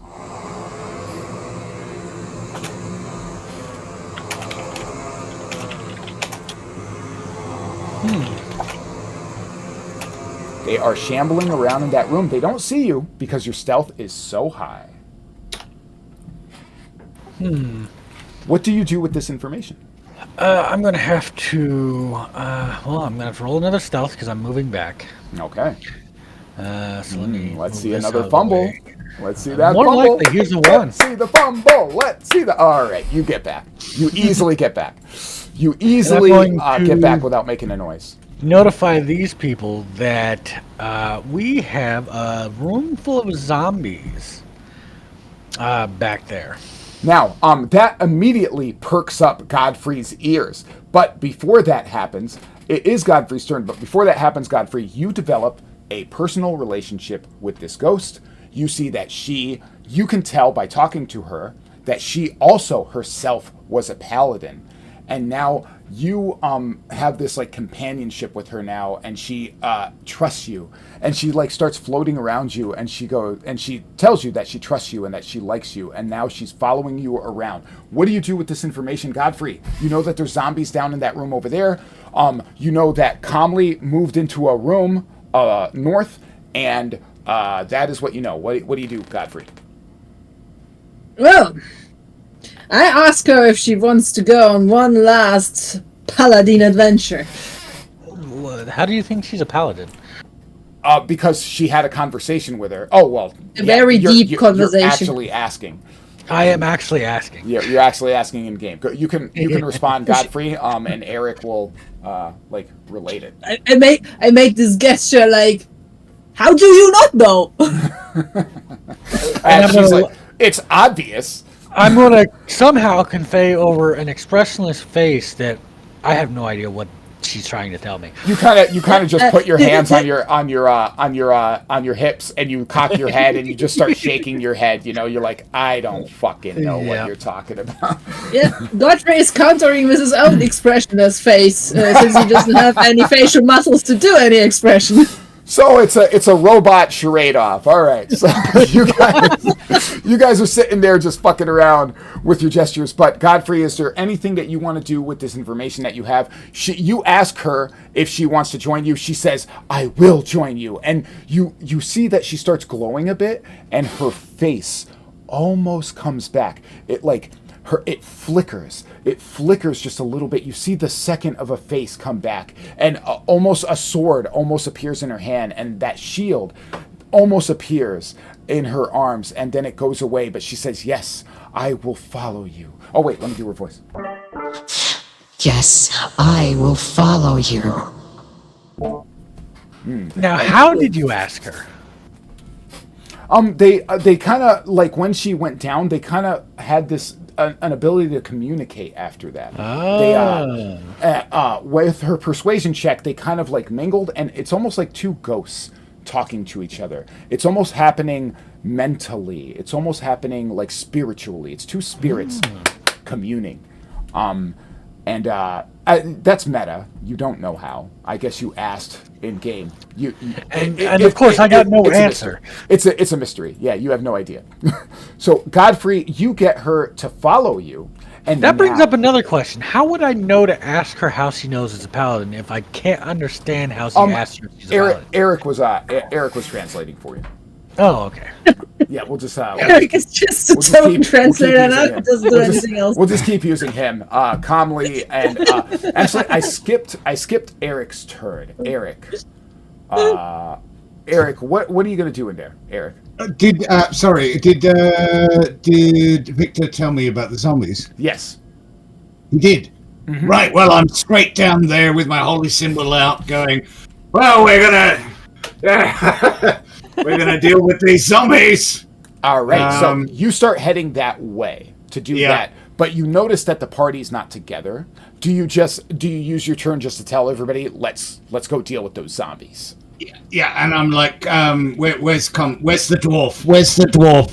Where's Comley? And then after that, Comley, you hear him calling for you, but you see that there's another tomb in here, Comley. Okay, I would like to do very brief check, like a bonus action long, if there is a name around. All right, so you investigate. Very brief. Room. So, you investigate the room, and you wanted to keep it brief, but when you look around this room, it is so friggin' interesting. You can't keep it brief. You hear the guys calling you, and you abso-freaking-lutely ignore them because you see that this room was the room of a wizard. It was the room of a person who was a spellcaster. It is obvious to you, being a spellcaster yourself. Yeah, but I'm not a wizard, luckily. The smell of old parchment fills this tomb. Bookshelves carrying various tomes and scholarly implements stand against the walls. At the center is a stone gold-painted sarcophagus, the sides of which bear a beautiful relief carving two humanoid women exploring the forest together. And then you look around the room, and now I'm going to prompt you with a check of investigation, because you said you were investigating the room. Ooh, and it's a team. But there's degrees to it, so it depends on what you roll. It doesn't mean you necessarily fail. You absolutely fail. You look around the room, and you see that there's many interesting things in here, but you don't see anything that points to okay, I sigh pretty loudly and go back to the others. Let me say when I should stop. Do you tell them what you saw in there? Not in this moment because we are in combat, as I understand it. No, you're not in combat yet. Not yet. Yeah, but I understood the situation that we are, so my character doesn't know that we are not at the front on the combat already. So doesn't. So you walk in and you're like, all right, let's go. How far can I go? Let's go kill those zombies. You can go as far as you want. This is a free moment. You guys have all the time you want to be able to do whatever you want. Okay, then here. So what do you do? Great. That's all. Okay, so you walk over and you get ready to deal with these zombies. And you said you have to stop playing? Calmly? No. Oh! I thought that's what you were saying. That I had to stop. Like I had to stop right after this. That's fine. No. I was asking where you will stop me because of movement. Oh no! You can move as far as you want. Okay. But stuff. I want to stop here. Yeah. But you don't tell them what you saw in that room. After the combat. Okay, so you walk down here. You say you get ready to kill those zombies. Now you guys are together. What do you do? How do you initiate this? How do you get over there? Do you guys just charge in, start killing zombies? Well, here's the thing. They don't seem to be aware that I'm there. I could toss a pebble down that room, down that hallway, and get them to come out to us. Mm-hmm. You want to make noise and get them bottlenecked in that hallway. Yeah. Okay. What does everybody else want to do? Yeah, I'm just readying my holy symbol. I'm going to turn them as soon as we can see them. Well, I can't see them yet, can I? I would suggest waiting until they get into our room. I reckon we should do that. That way you can get all of them. So why don't you guys all move into positions that you want to be in? All right. I'm going to move up here. I sort of have to go right here and then toss a pebble. Yeah. All right. I take the ghost with me. Gesturing the into battle script. She follows you. Entirely silent. She follows you, and a sword appears in her hand. Ooh.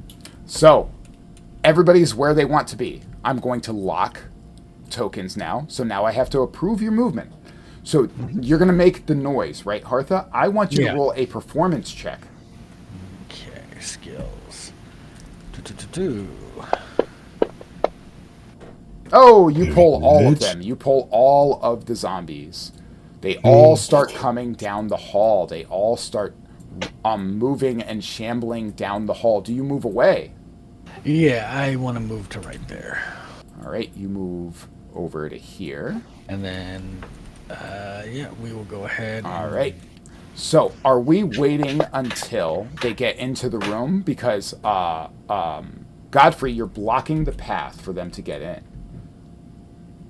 I would, just because it gives our cleric enough to see them to Do you guys try to explain this to Godfrey that you guys want them to get into the room? I try to. All right. Godfrey, he tries to explain to you that he wants them in the room so that we can attack them all at the same time. Do you agree with this, Godfrey? I move one square to the side so we can bottleneck them. All right. So you move over here to let them go by. Yep. All right. So you move over there to let them go by, and do you hide? No. To let them go into the room, or do you let them just start swarming you and attacking you? I am ready to get swarmed. I'm just murder. You're ready to get swarmed. One walks in this way, sees you immediately, and moves moves over to here to try and get, and then they all start moving into the room. By the way, I would like to Eldritch Blast 1 or 2 when they are coming, because it never harms anyone when there are less of those. You can do it to 1, but we're letting them all swarm into the room, and because that was the plan. They all get in here, and as they come in here, you can blast one. And of course, you don't have to be in melee. You could be like way over here. Like you saw them coming, you move back, and then blast. And then they all get in here. Now, I'm going to roll initiative, and then you guys are going to roll initiative. Let me prompt all of you, because it's faster that way. Everybody's rolling initiative now. Oh, for fuck's sake. Well, I mean, I rolled the lowest so far, and I'm a rogue. All right. Oh, why did it do it like that? Oh. Initiative, roll NPC initiative. Oh, I didn't want to do it like that. I wanted them to all have different initiatives. Oh, I gotta change that. Combat, game, initiative, combat, initiative, NPC initiative. I don't want them in groups. I want them to all have different initiative. There we go. Now, for some reason the ghost goes first. That's funny. All right, the ghost being inspired by our friend here. Battle hungry. Our battle hungry ghost. She attacks the one that gets closest to you. Hitting it. And she does she does greatsword damage. I'm just going to use your greatsword damage there, buddy, because she copies your sword, kind of. And the same thing, and she does like basically the same thing. She just attacks it with a greatsword that just appears in her hand, almost like she's emulating you.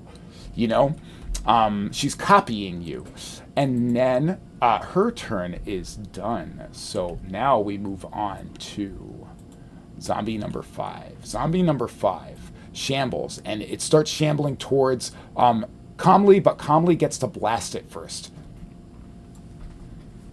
before it gets to him. You saw the one walking towards you, Calmly, and you get to blast him before he gets to take his turn. Pow! Pow! You hit him, and you do damage. I'm going to put the damage on him. Plow! You blast him, and he keeps on walking towards you because he's a mindless zombie. He tries to do a slam attack on you. At least they're not ghouls. Oh, jeez. And he hits you. Good point. He does, he does max damage? Good gravy. You absorbed it for some reason.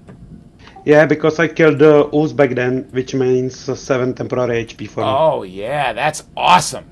Heck yeah, because you hexed them. Yeah, that's sick. I love that. All right. Not because I hexed them, but because I am what I am. Yes, because of your thing. Yeah, he walks up to you, and then the shield of whatever it is, the shield that protects your life, it kind of like nullifies the attack. It just bounces off of it, and it's your turn, Comley. I will try to hit it with the Eldritch Blast. You're gonna have disadvantage with the Yeah, Eldritch Blast. I know. And the dis at the bottom of the AD Yeah. ZIS. Yeah. Oh, you get it. You got it. Blasting it. You probably missed. Yeah, I think they're No, you hit him. They have a minus dexterity. That's why. Yeah, they have a 9 AC. You still hit him. You blast him. And you do 9 damage to him. Oh, he's hurt. You blast him again. And he's still not down, though. Zombies are notoriously hard to kill. They are. Oh, God, they're so hard to kill. I hate zombie But kills. I prefer them over ghouls. Yeah, schools also suck. Anytime. So, when you're done with your turn, Godfrey. It is Godfrey's turn. It is Godfrey's turn. Alright. Godfrey is just going to... Wait, is that a bonus action or is that an action? No, that's an action. No, it's gonna use the bonus action to cast a spell. And that is Divine Favor. Divine Favor. I am doing Divine Favor. It's not a concentration spell. It lasts for a minute. And you cast it on yourself. I cast it on myself, and it gives me 1d4 radiant damage on hit. Yeah, I already put it on you. And now, roll your d20 so we can add the +2 to it. Yeah, I am glowing mightily, suddenly, like a blindingly holy. Yes, the light starts glowing. You definitely hit the crap out of that zombie. And your damage should populate automatically. It should give you the Divine Favor automatically. Just put your damage out. Well, I'm Oh, it didn't do it. There you Why? doing bad. D4, wait. Yeah, why Yeah, didn't just roll a it, D4. why didn't it do it? Did she activate the divine? Yeah, it's activated. I'm it's rolling probably manually. not. It's probably I'm not rolling built. it It's manually. probably not built right. Oh, you're rolling the dice manually. Oh, that's let why. me roll your attack. There you go. See, I already roll your rolled it. attack. It's a 6, a 4, and a 1. Oh, now it's a shit. Well, yeah, if you roll your attack, but yeah, it's fine. You did 11 damage to him, and it's radiant. So if he dies or whatever, so I'll just put that on him, and then I'll do 1 more damage on him. Zombie number 8 actually has 11. So the radiant follows your sword, and you smash into him with the light spilling around your sword. Zombie number 3 is going to attack the crap out of you. He is going to slam our poor little buddy here, our poor little halfling skeleton. You're going to get slammed, and he absolutely hits you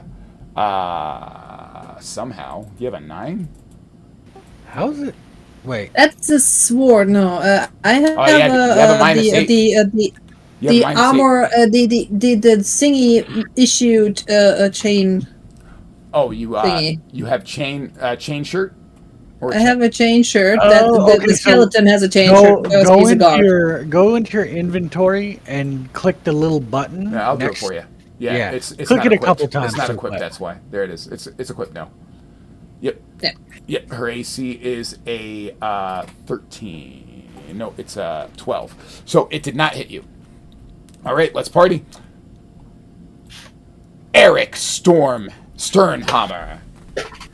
Definitely holding his symbol very, very high. Wait, let's see. What do we say? We say something like, "Tis law is absolute. Return to your graves." And yeah, we're going to turn the undead here. I'm going to Nice. regret this because I bet you there's something nastier out there. But anyway. And go ahead and roll to the thing. You only got 3 of them, but that's okay. Okay, so And then- do I just drop this effect? On Yeah, you just double click the effect. Yep, and it applies it there to we who. Yep, there you go. So the ones with the icons above their heads, especially the one in front of a Comley, is now turned. Shouldn't he? Does it only select up to 3, or is it? No. Those are the ones that failed their saves. Oh, I see. Yeah. The rest of them made their saves, but some of them I'm still are a baby cleric. Cool. Well, we did something. So why did we let them into the room to storm us? So he the can same turn. in the hallway. Yeah, I assumed that he was going to turn all of them. Yeah. Yeah, well, that was the idea. It's still very effective. Now the one in front of Gomley can't move, and the one in front of Gomley can't move, and the one that can move tries to attack our cleric buddy. And as long as you guys don't attack the ones, and you get punched in the face. Frightened doesn't work the same way as like sleep or charmed. But they're incapacitated. They're frightened and incapacitated. Until the turn is over, which is in 10 turns. So unless you guys attack them. If they take damage, they are not turned anymore. So they are just standing there paralyzed. And next is this one, and he attacks you. He misses, and the next one is... they noticed me? Victor Belmont. No. Actually, they had to see you first, so never mind. He doesn't even move towards you. He moves towards Eric. But yeah, he rolled a... Well, let me see if he detects your presence. Let me see. So let me see what the roll was for my stealth. It was a 24 or something. Oh, okay, yeah. This is like a ridiculously high, stupid roll. Let's see if he detects your presence. He absolutely does not. He goes towards Eric, and you kind of screw the cleric over, and he attacks the cleric. Of course he does. Mm-hmm. He misses the cleric. He misses the cleric. Zombies aren't that great. And now it is Victor's turn. Now, what about Zombie 4? Because that'll decide whether I do. Yeah, he's not turned. Okay, now the question is, does he detect me? Let's see if he because that'll determine whether I do my bonus action for disengage or. Let's see if he detects you. He does not. Okay, cool. Then I will just move up here. I'll have to do another stealth because I am moving. Mm-hmm. They're not. Oh yeah, you're just like slinking through there, like you're staying low to the ground, and you kind of like climb up the wall and then land behind this guy. Yep. Okay, so we'll go ahead and do that. Oh, I guess I would have advantage. Let me roll again and see if I get a crit. I do not get a crit. And then we will go down here to destroy actions him for sneak attack, and then. Oh, snake eyes. Oh god, you're rolling so bad today. I suppose. Do I get a bonus action attack with an offhand weapon? No, I don't think so. And you had to use your bonus action to stealth, because stealthing takes an action. Correct. Yep. All right. But I will. Is Wells from the Grave a bonus action? That's the question. I think it might. It does necrotic damage, buddy. Yeah, I'm trying to see if it's a bonus action. Yeah, but it won't hurt zombies. It does necrotic damage. Zombies are not immune to necrotic. I'm pretty sure they are. Oh, are you doing that as a homebrew? Oh no, they're not. Yeah, you can damage one with that. Never mind. Okay, so it would be Wells from the Grave. Let me see if if it's a bonus action, I can't do it. It is a bonus action.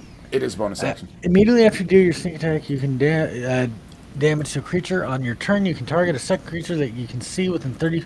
It is not a bonus action. Oh, it's just whenever I deal damage with my sneak attack. This one's incapacitated, so you can damage another one then with your D6. Okay. This one's incapacitated, and next this one is not incapacitated. It sees you now. Yep, because I attacked. He misses anyway, and then. It's the ghost's turn again. The ghost sees that she's in trouble, and it criticals. No! Oh wait, the ghost attacked. Yeah, the ghost attacked it. It rolls a critical. So I'm gonna use your great sword damage here. That's funny. That's hilarious. And it's a critical.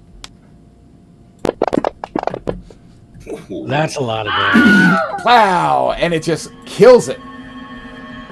Because it's mimicking everything Godfrey's doing, and it takes your radiant damage from your greatsword, and then it criticals on that zombie, killing it. The zombie does not get a chance to get back up because it's a critical, and it does radiant damage. This zombie is still incapacitated, and now it is Comley's turn.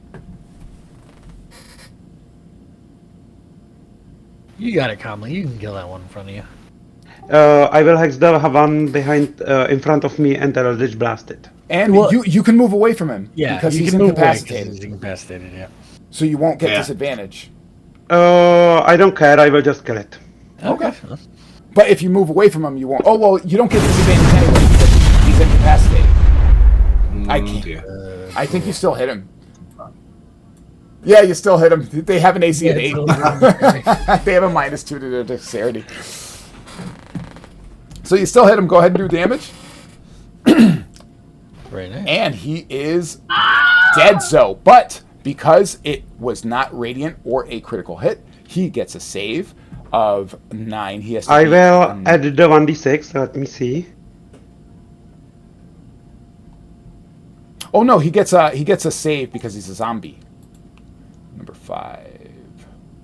Yeah, but maybe he got much more damage. I'm not sure how it's done. Oh no, it's not.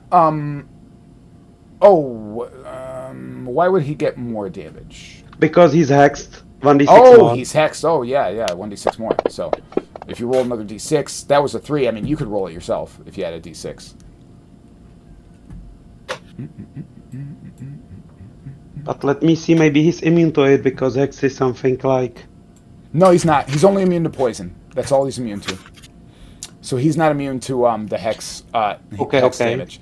So you can roll a d6. Maybe you'll get a 6, and I think it's half damage. No, it's okay with the 6. With the 3. So then we are going to roll his Constitution save, and he makes it. He gets back up with 1 hit point, and now he is no longer turned.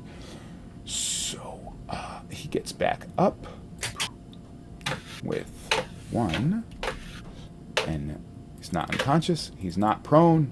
And he's no longer incapacitated. I will move here, and it's all. All right. So you killed him, but he still gets back up because he's an awful zombie. It is Godfrey's turn. Yeah, but it doesn't count for that ability because he got back. Yes. Oh, what is that? The other one was hopefully dying. I'm going for, the one in front of, not the ghost, because my ghost buddy is such a strong fighter. And for the other one. Bloom. That definitely hits one of them, whichever one you want to 40? hit. Yeah, left one. All right, so I'm and +2, so that's 4, 6. You do 6 damage to it. That is not going to kill it, and it's not going to be turned anymore. Are you sure you want to attack that one? Who's not turned? The one to the right. Do I see who's not turned? Yeah. Well, then I guess I have to go for the right one. There's these little icons above their heads, and you can see which ones are turned. But, okay. No, I was. Okay, then I'm attacking the non-turned one. All right, so you attack the non-turned one. You do some damage. He is still not dead. Do you do anything He's now else? scraped with holy. Yes, he is fucked with holy damage. What do you do anything else? I don't really have a useful bonus action on top of that, I think. At least not one that would be useful in a fight now. It's his turn. Because nobody is dying. It's his turn next, and he tries to slam you. He slams you. Jeez, you're getting nailed. And does damage, and you make your save. You're still concentrating on your spell. It's not a concentration spell. No, then whatever. Even if it goes off, then we'll just fix that. Why does it say it's concentration? That's weird. Huh. That is weird. Boop-a-doop-a-doop. We'll have to change that later. It is Eric Sternhammer's turn. You are surrounded, Eric Sternhammer. We are indeed. This is dangerous, but I think I'm going to cast Spiritual Weapon. But first off, I'm going to smack this one right in front of me with my Warhammer. Smack him. Zombie 7. Smack him! He smacked. He smacked. Okay, cool. Let's see if that actually does anything. He is kind of hurt. You hit him. Do you flank him with the spiritual weapon? Yeah, look, I want to put the spiritual weapon here, so Okay. I should be able to get all three of these fuckers, really. Well, it's spiritual weapon only attacks one guy at a time. Does it? Yeah, It says it's only a I weapon. believe so, yeah. Yeah, it's just a weapon that floats. So what you do is you just take your melee here, your melee attack. Which one do you want to attack? The one that you just attacked, or the one that is wounded the most?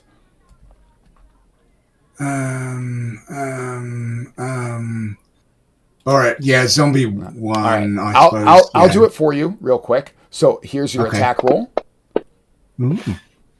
I think No, I want to. all right, you roll. You roll it. It's fine. It's fine. No, it's fine. All right, so yeah, that was great. No, you can roll it. It's on your Sure. spiritual weapon spell. It's a 20-sided dice on your spiritual weapon spell. What am I fucking doing? I'm still pinging.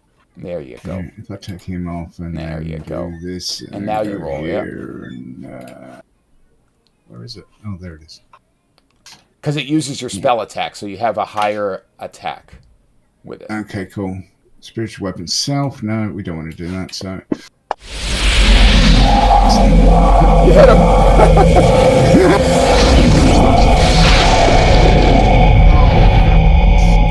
scratch him. Sorry about how loud that is. I'll turn that down. All right, so you scratch him. You do some damage. It's not enough. It's not enough. I hate zombie battles. They're so attritive. Number 7, the one in front of you, he attacks you. The cleric is in trouble, but it misses. Good thing armor. Armor exists. We love armor. Everybody loves having armor. And the other one, it's his turn now. He attacks you too. And that's a miss. We love armor. And now it's Victor Belmont's turn. What are you going to do, Victor? Well, I'm going to attack the one right here, because I believe sneak attack only requires me to have advantage. Yep. So we will go ahead and do that. Hit him. Hit him with the thing. And then Double kill. you still hit him. I still fucking love hit it. Yeah. Zombies. I hate them. I hate zombies. Fun fact, one of my biggest fears is actually Then a I'm going zombie to apocalypse. disengage for free and move over here. You kind of like run around the thing and go bloop. Yep. Just end up on the other side. And zombie number 2 is incapacitated. Zombie number 6 is incapacitated. And this one, he moves over and, sorry, cleric. Jeez. Ugh. There's too many. Oh, God, he missed. Thank gosh he missed. Oh, these zombies. I hate them. I hate zombies. The ghost moves over to the flanking position. She's remembering her battle prowess. Her body grows legs, and she moves and runs into the position. And then she attacks with advantage. Ooh. She doesn't attack herself. Stupid. God. Oh, she attacked herself again. Whatever. 23. She hits, and I'm going to use your thing because she's mimicking you. Plow! It doesn't kill it. Oh my God! It doesn't freaking kill it. Number 5. Oh, she attacked number 3. Number 5 attacks the ghost. It hits the ghost. The ghost takes half damage, but still the ghost gets hit. And you see that the ghost has more of a form. She is becoming more corporeal as time goes on. And then, calmly, it is your turn. Okay, I will try to finish it with that Eldritch Blast again. Finish it. Finish it. Force is 8, but still okay. Mm-hmm. And 8 plus 1d6. It goes down. It gets another save. Ugh. God, I hate zombies. I know he's going to make this save. They always make this stupid... Oh, he fumbled! He's dead! He's dead forever! There's no coming back. Nice, +7, and that's Now you get your temporary hit points. Awesome. All right, Godfrey. You're flanking the one that's almost dead, Godfrey. The other two are turned. Oh, we love this. I am going full on ham on this guy then. Full ham. Maybe. All right, you Almost. definitely hit him. Can I put the damage for you? So it does all the magic and stuff? Who's going to... Oh, But this never is mind. more You can do fun it. It's because more I get fun to that way. throw the dice. And 10. You do 10 damage to it. It's radiant. It's definitely going to die. Because I don't know how many it has left. Let me see. How many hit points do you have left? Zombie number 3 has 2 hit points left. So it is dead. Zombie number 3 is dead. Let me just put damage on it from this Yeah, guy. with the full weight of my swordy might, I come down on this thing. You come down on it, you cut it right in half, and then as soon as the ghost sees that with you, she holds her sword up to you in a salute, and what do? I'll salute her back. You hold your sword up in a salute, and then... Yeah, I hold myself up. You hold yourself up in a salute, and then... something happens. Her body completely forms and her head completely comes back as you guys do the salute. And she has this open realization on her face. It is Eric Sternhammer's turn. She has this surprised look on her face, by the way. I'm talking to Godfrey. Eric, it's your turn. Pikachu? I bet she's surprised. All right, I'm still going for zombie 1, but I am just going to hit it with the warhammer. It should die, right? Come on. Fucking die, you bitch. Yeah, you didn't fumble. Oh, no.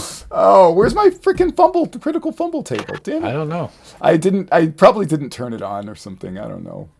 I gotta turn it on. Oh, we may have to load the mod. Yeah, mod I probably don't have it loaded or something. Sorry. We ourselves alright. may have to activate it. It's Mine's loaded. It's all right. I have to activate it is all. It's all right. Go ahead and Godfrey, you fumble. Yeah. It's devastating. You hate yourself. But you can still attack with your spiritual weapon. Godfrey, how Oh yeah, oh, that's still going, isn't it? Yeah, Yes, it sorry, is. I just suddenly realised that's a cool thing. Okay, great. Yeah, we like that. Same thing, same zombie. Oh, there it is. Now it's on. The critical fumble table's on. Oh, I thought we were going to see it in action right there. That's a hit. So die, zombie, you fucker. All right. He dies, but he gets a save. I believe it's radiant damage. Oh, it Yeah, is it radiant. is. Never mind. He's dead. Yep. He's dead forever. He is dead Yep. forever. Good job, clerics. I love it's force, by the way. clerics. Huh? It's force, it's not radiant. Oh, it is force. Oh, it's force. Oh, shit. Oh, is it? Mm, Oh, well, okay. I will... Shit, I gotta bring him back. Ah, crap salad. I already deleted him.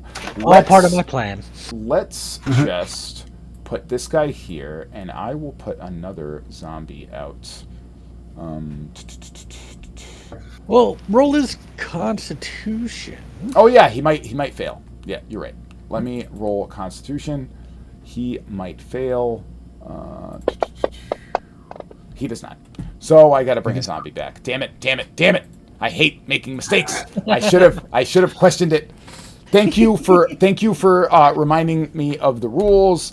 And I am going to give you an inspiration point. Your name, which is not there anymore. Yeah, is that Dwarven now? Is that how we pronounce? Yeah.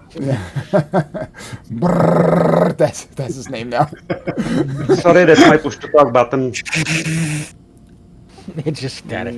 Put a zombie back with only 1 hit point.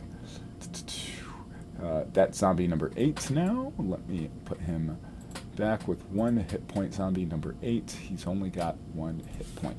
21. All right, zombie number 8 is back up. He only has 1 hit point.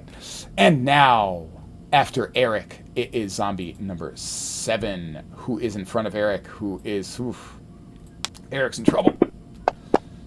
Oh, it fumbles! Oh, it fumbled! Oh, and the critical fumble table's working now. Great. All right, it fumbled. It does not do anything. It just, it barely grazes you with that attack. It is now Victor Belmont's turn. What is Victor Belmont going to do? Well, we're going to move right there. best to take advantage of not having to sneak to do sneak attack damage. So we'll do that. We'll hit advantage. Kill it. Kill it. Kill him. Let's try. Oh, I forgot to add the sneak attack. That's okay. I'll just roll a d6. It's an extra d6, so... Nope, just roll a d6, and I'll apply it to him. Number 7. Nice. So 4 plus... so that's 11 damage to number 7. He only has 1 hit point left. No, wait. Okay. He's dead. He's dead. Oh, so now roll a con.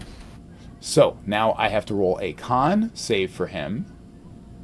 Okay, why do I always put zombies in games? I freaking hate them. Oh, he almost fumbled. So how much damage did you do? You did 11. So it's damage dealt or 10, right? So I think. Let's see. I think he. I have no idea. I don't know how zombies work. Infernal Undead Fortitude. 5 plus must make a Constitution save with a DC 5 plus damage taken.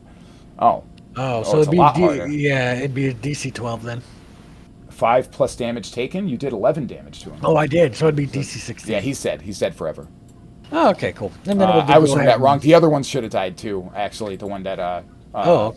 calmly killed. And then we'll do Wells from the Grave for an additional 2 on that guy. And then I will use my bonus to disengage. All right, additional 2 on. All right, you did it. Yeah, I already did it. All right. The rogues. Rogues are great. Zombie number 2 is still incapacitated, and zombie number 6 is still incapacitated, and zombie number 8 is going to attack our poor cleric. And a critical. Oh my God! For some reason, Eric is the unlucky one today. Eric takes 7 damage. He is getting beat up a bit, and this one. Sorry, Eric. That's the one that just attacked him, right? No, that's the other one. The one that just attacked him was the. We can't see 8 at the moment. Yeah, we can't see he's invisible. If that's the one you just added, he failed his Constitution to not. Oh die. yeah, he is dead. All right, so the other one. Yeah, that was number 4 that just. Yeah, did it you're then. right. All right, Number cool. 4. Number 4 hit you, and that turn is done. The ghost, she fully comes back, and she's fully aware of herself, and she says, "I remember who." Oh wait. I gotta do the voice. I remember who I am. And then she flies over, flanking this guy. Yay! She flies over. She's gonna flank him. Kill him. Oh. She hits him. She's gonna do this. Boom! Does a bunch of damage. And then, because she remembers who she is, she gets another attack. She was a high-level person. Let's see if it's a critical. Nope, just regular. It is not a critical. It was almost a critical. And then she's going to do damage again. Completely annihilating that zombie. I love this girl. Real. And then the other 2 that are incapacitated, I am going to say that you guys easily dispatch them. Because they're still incapacitated, you guys gather around, and you guys have yourselves a stomping session on 2 zombies. Kill their brains. Does that make sense to everybody? Yep. All right. Yeah. Also, they're dead. So you guys get rid of them, and then Thank you. Thank you so much. Well, I'm glad I could help. when that No happens, worries. Yeah, you are Very welcome. glad to have spent this battle by your side. when that happens, calmly, the shield on your back that you're holding glows, and she says that shield was cursed. She tells you that it was cursed, but she removes the curse from it. And I have to delete the curse shield. And if you would have walked into a room where people were shooting arrows, that shield would have attracted all of the arrows. That's hilarious. It's actually a good shield, a good curse to have, to be honest. Yeah, if you want somebody to just hold on to all those arrows, but she removes it and it becomes a +1 shield. Calmly, you are in possession of a magic +1 shield calmly. And then she says that she can rest in peace, and that she explains that that tomb to the north was her lover. And she says that we made these tombs a long time ago, her and her wife, and they rested here, but the city was built around them, around their tombs.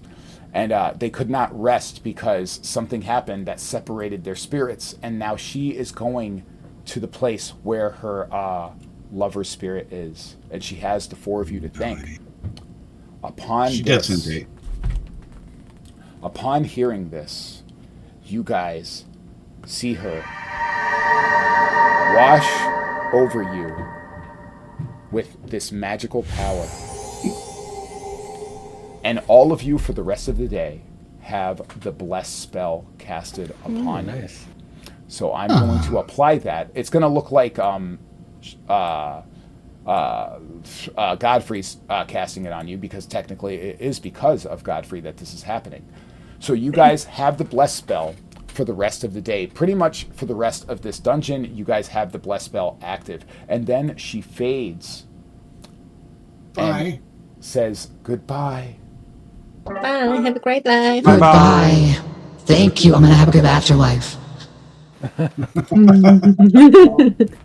And then she disappears, and you guys succeed. And in a different way, in a very different way, you guys succeed. I'm going to give Godfrey inspiration because you did a good thing. Yeah, well done, Godfrey. You helped her. You get double inspiration. The rest of you get one more inspiration from what you do. So everybody has 2 inspiration except for Victor. I'm missing a rib cage. from getting slammed. I have 5 health points left. Yes, this. and you know that you can't be healed. You can't. No, I can't. I have no ribcage anymore. I'm now a spine with legs and arms. So you could. So we can elaborate on the rules. If somebody casts mending on those bones that she is, that would heal her. Or if somebody or you could take one of the bodies of the zombies. I can only do that so long as I'm not a close to viable body, meaning the one I'm currently in. Yes. So what about lesser restoration? Can I do that? Lesser restoration would not heal her. No. You would have to knit her bones. Do that. You'd have to knit her bones back together. So. I've got medicine. Or just blacksmithing her together, like. Oh yeah. With some wire. You could do something like that if you had like the materials. You could use your blacksmithing knowledge to like bind her bones back together, and use like little metal slats and stuff. You kind of like, how like they put together dinosaur bones. Yeah, the same way, basically, like a piece of wire through the bones and like sew her together. Yeah. So you guys could do that if you took a long rest. That would actually heal her back to full. It was like simulate a long rest with her. So she has 5 hit points left, but it doesn't matter. You guys get to the room. We're going to stop in a minute, but I want you guys to get to the room that the zombies were in. Oh, yeah, what's in there? And also, you guys, calmly, Ghouls. you know that there was like searchable items in that tomb up there. You could have told them, but you don't have to. But anyway. Do I have to go to the zombie room, or can I rob the library instead? The library. You can go to the library. It doesn't matter. If you go to the library, you have to make another check, and I will prompt you for it. It is ooh, it's pretty high. Oof. So you take a second look around the room. You know that she was a powerful wizard.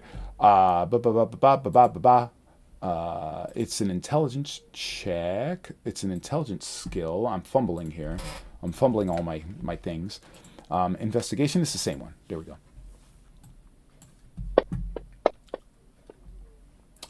Ooh, no. Oh, you didn't make it. So you keep looking around the room and you don't see, it's just escaping you. You know that there's something in here. that wizards always have something inside their tombs. They always do, and you're looking around. And you guys, the rest of you come to this room. You see that there's an altar of of what looks like a scroll, the symbol of a scroll, a blank scroll on the altar. It looks like it was an altar of some sort of religion. I'm going to do a knowledge religion. Go ahead. Me as well. Everybody can. Mm-hmm. Go for it. You guys can roll it yourself, or I can prompt you if you want. Okay, let's see. Yeah. I have no idea. The scroll god. Ooh. God. And do you want me to prompt you, Godfrey? Oh, no, you got it. Godfrey's going. All right. So the you still made it. All right. So it was only a DC 10, and you guys see that it is a shrine to Ogma. Ogma, and it has recently been desecrated. There are several ways that the people that made their check know how to please Ogma. She loves instruments. She loves performances of instruments. Or you can expend a spell slot by touching the shrine if you want to waste a spell slot. Or you can play an instrument. To reinstate the blessings of the shrine, you mean? Yes. Oh, that's not even a question because for Godfrey. All right. So you walk over, you touch it, and you expend a spell slot. I touch it with a sword. You touch it with the sword, you expend a spell slot. That radiant energy goes from your sword into the altar, reigniting the altar, and it actually knits your bones back together. When you do that, it goes and gives you a blessing and does something that you need. And what it does is gives you more health. And it doesn't knit your bones back together all the way, but it gives you you have 18 hit points, so you only have 10 wounds now. Well, I kneel down and awkwardly hold myself up to mimic some kind of kneeling. It's a bit difficult since I can't bend. But I pray and thank it in the name of a follower of the Morning Lord. I thank ye for still offering your blessings towards me. And then you get a message in your mind thanking you for what you have done.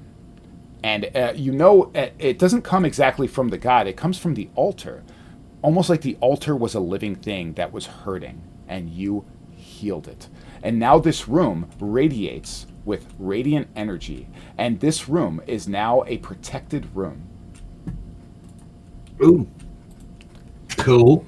And great, let's have a long rest. So you guys did that, and you guys could take a long rest in this room now because of what she just did. Calmly, I'm going to give you one more chance while everybody is searching around there to roll that check again calmly, because you know that there's something in here. It is something that wizards always do when they die. They always leave knowledge behind. It is part of their... Oh, never mind. You're rolling it yourself, and you made it! You finally look around, and you find that there are spell scrolls in here, and there is a component pouch. In this component pouch, it gives you it has like this item. It's kind of like, you know what it is? It gives you a free spell slot. It's like this kind of potion and stuff inside the component pouch, and it is a potion of arcane like cultivation. It gives you a level 1 spell slot back when you need it. And you find a scroll of protection from good and evil in there. Okay, basically almost useless for me, but never mind. The pouch is great. Can you put me some rules for it, how it's replenished and such? The potion? Oh, the pouch had a potion in it. Yeah. That's like one use, yeah. Yeah. The pouch had the potion in it, and the potion, when you spend a spell slot, if you drink the potion, it gives you one of your spell slots back. For you, it would just be one of your spell slots, which is level 2 now, I believe. So it would just give you an expended spell slot back. And just you could just write that down. That's not that's a made up item. I don't have it. You could just like add it to your Okay. I thought it's something like a pouch, like it's once per day or something like that. So oh no. never mind. No, it just had something in there. So you get a free spell slot basically, I guess. Inside that component pouch had that. And scroll of protection from good and evil. And then can I use the scroll that I do not have in my spell list? But I have it. Oh yeah, you can use a scroll. Anybody can use a scroll. All they have to do is read it. Yeah, I will give it to the others if someone of them wants it. Okay, so he comes in here and he offers you guys a scroll of protection from good and evil, which is that's a great spell. It is. Who wants it? Not me. I can't. I'm not a big fan of magic. Well, Yeah, I'll Buck is reach very for it. suspicious where it's coming from. We didn't have it before. Yeah, exactly. Where'd you find this?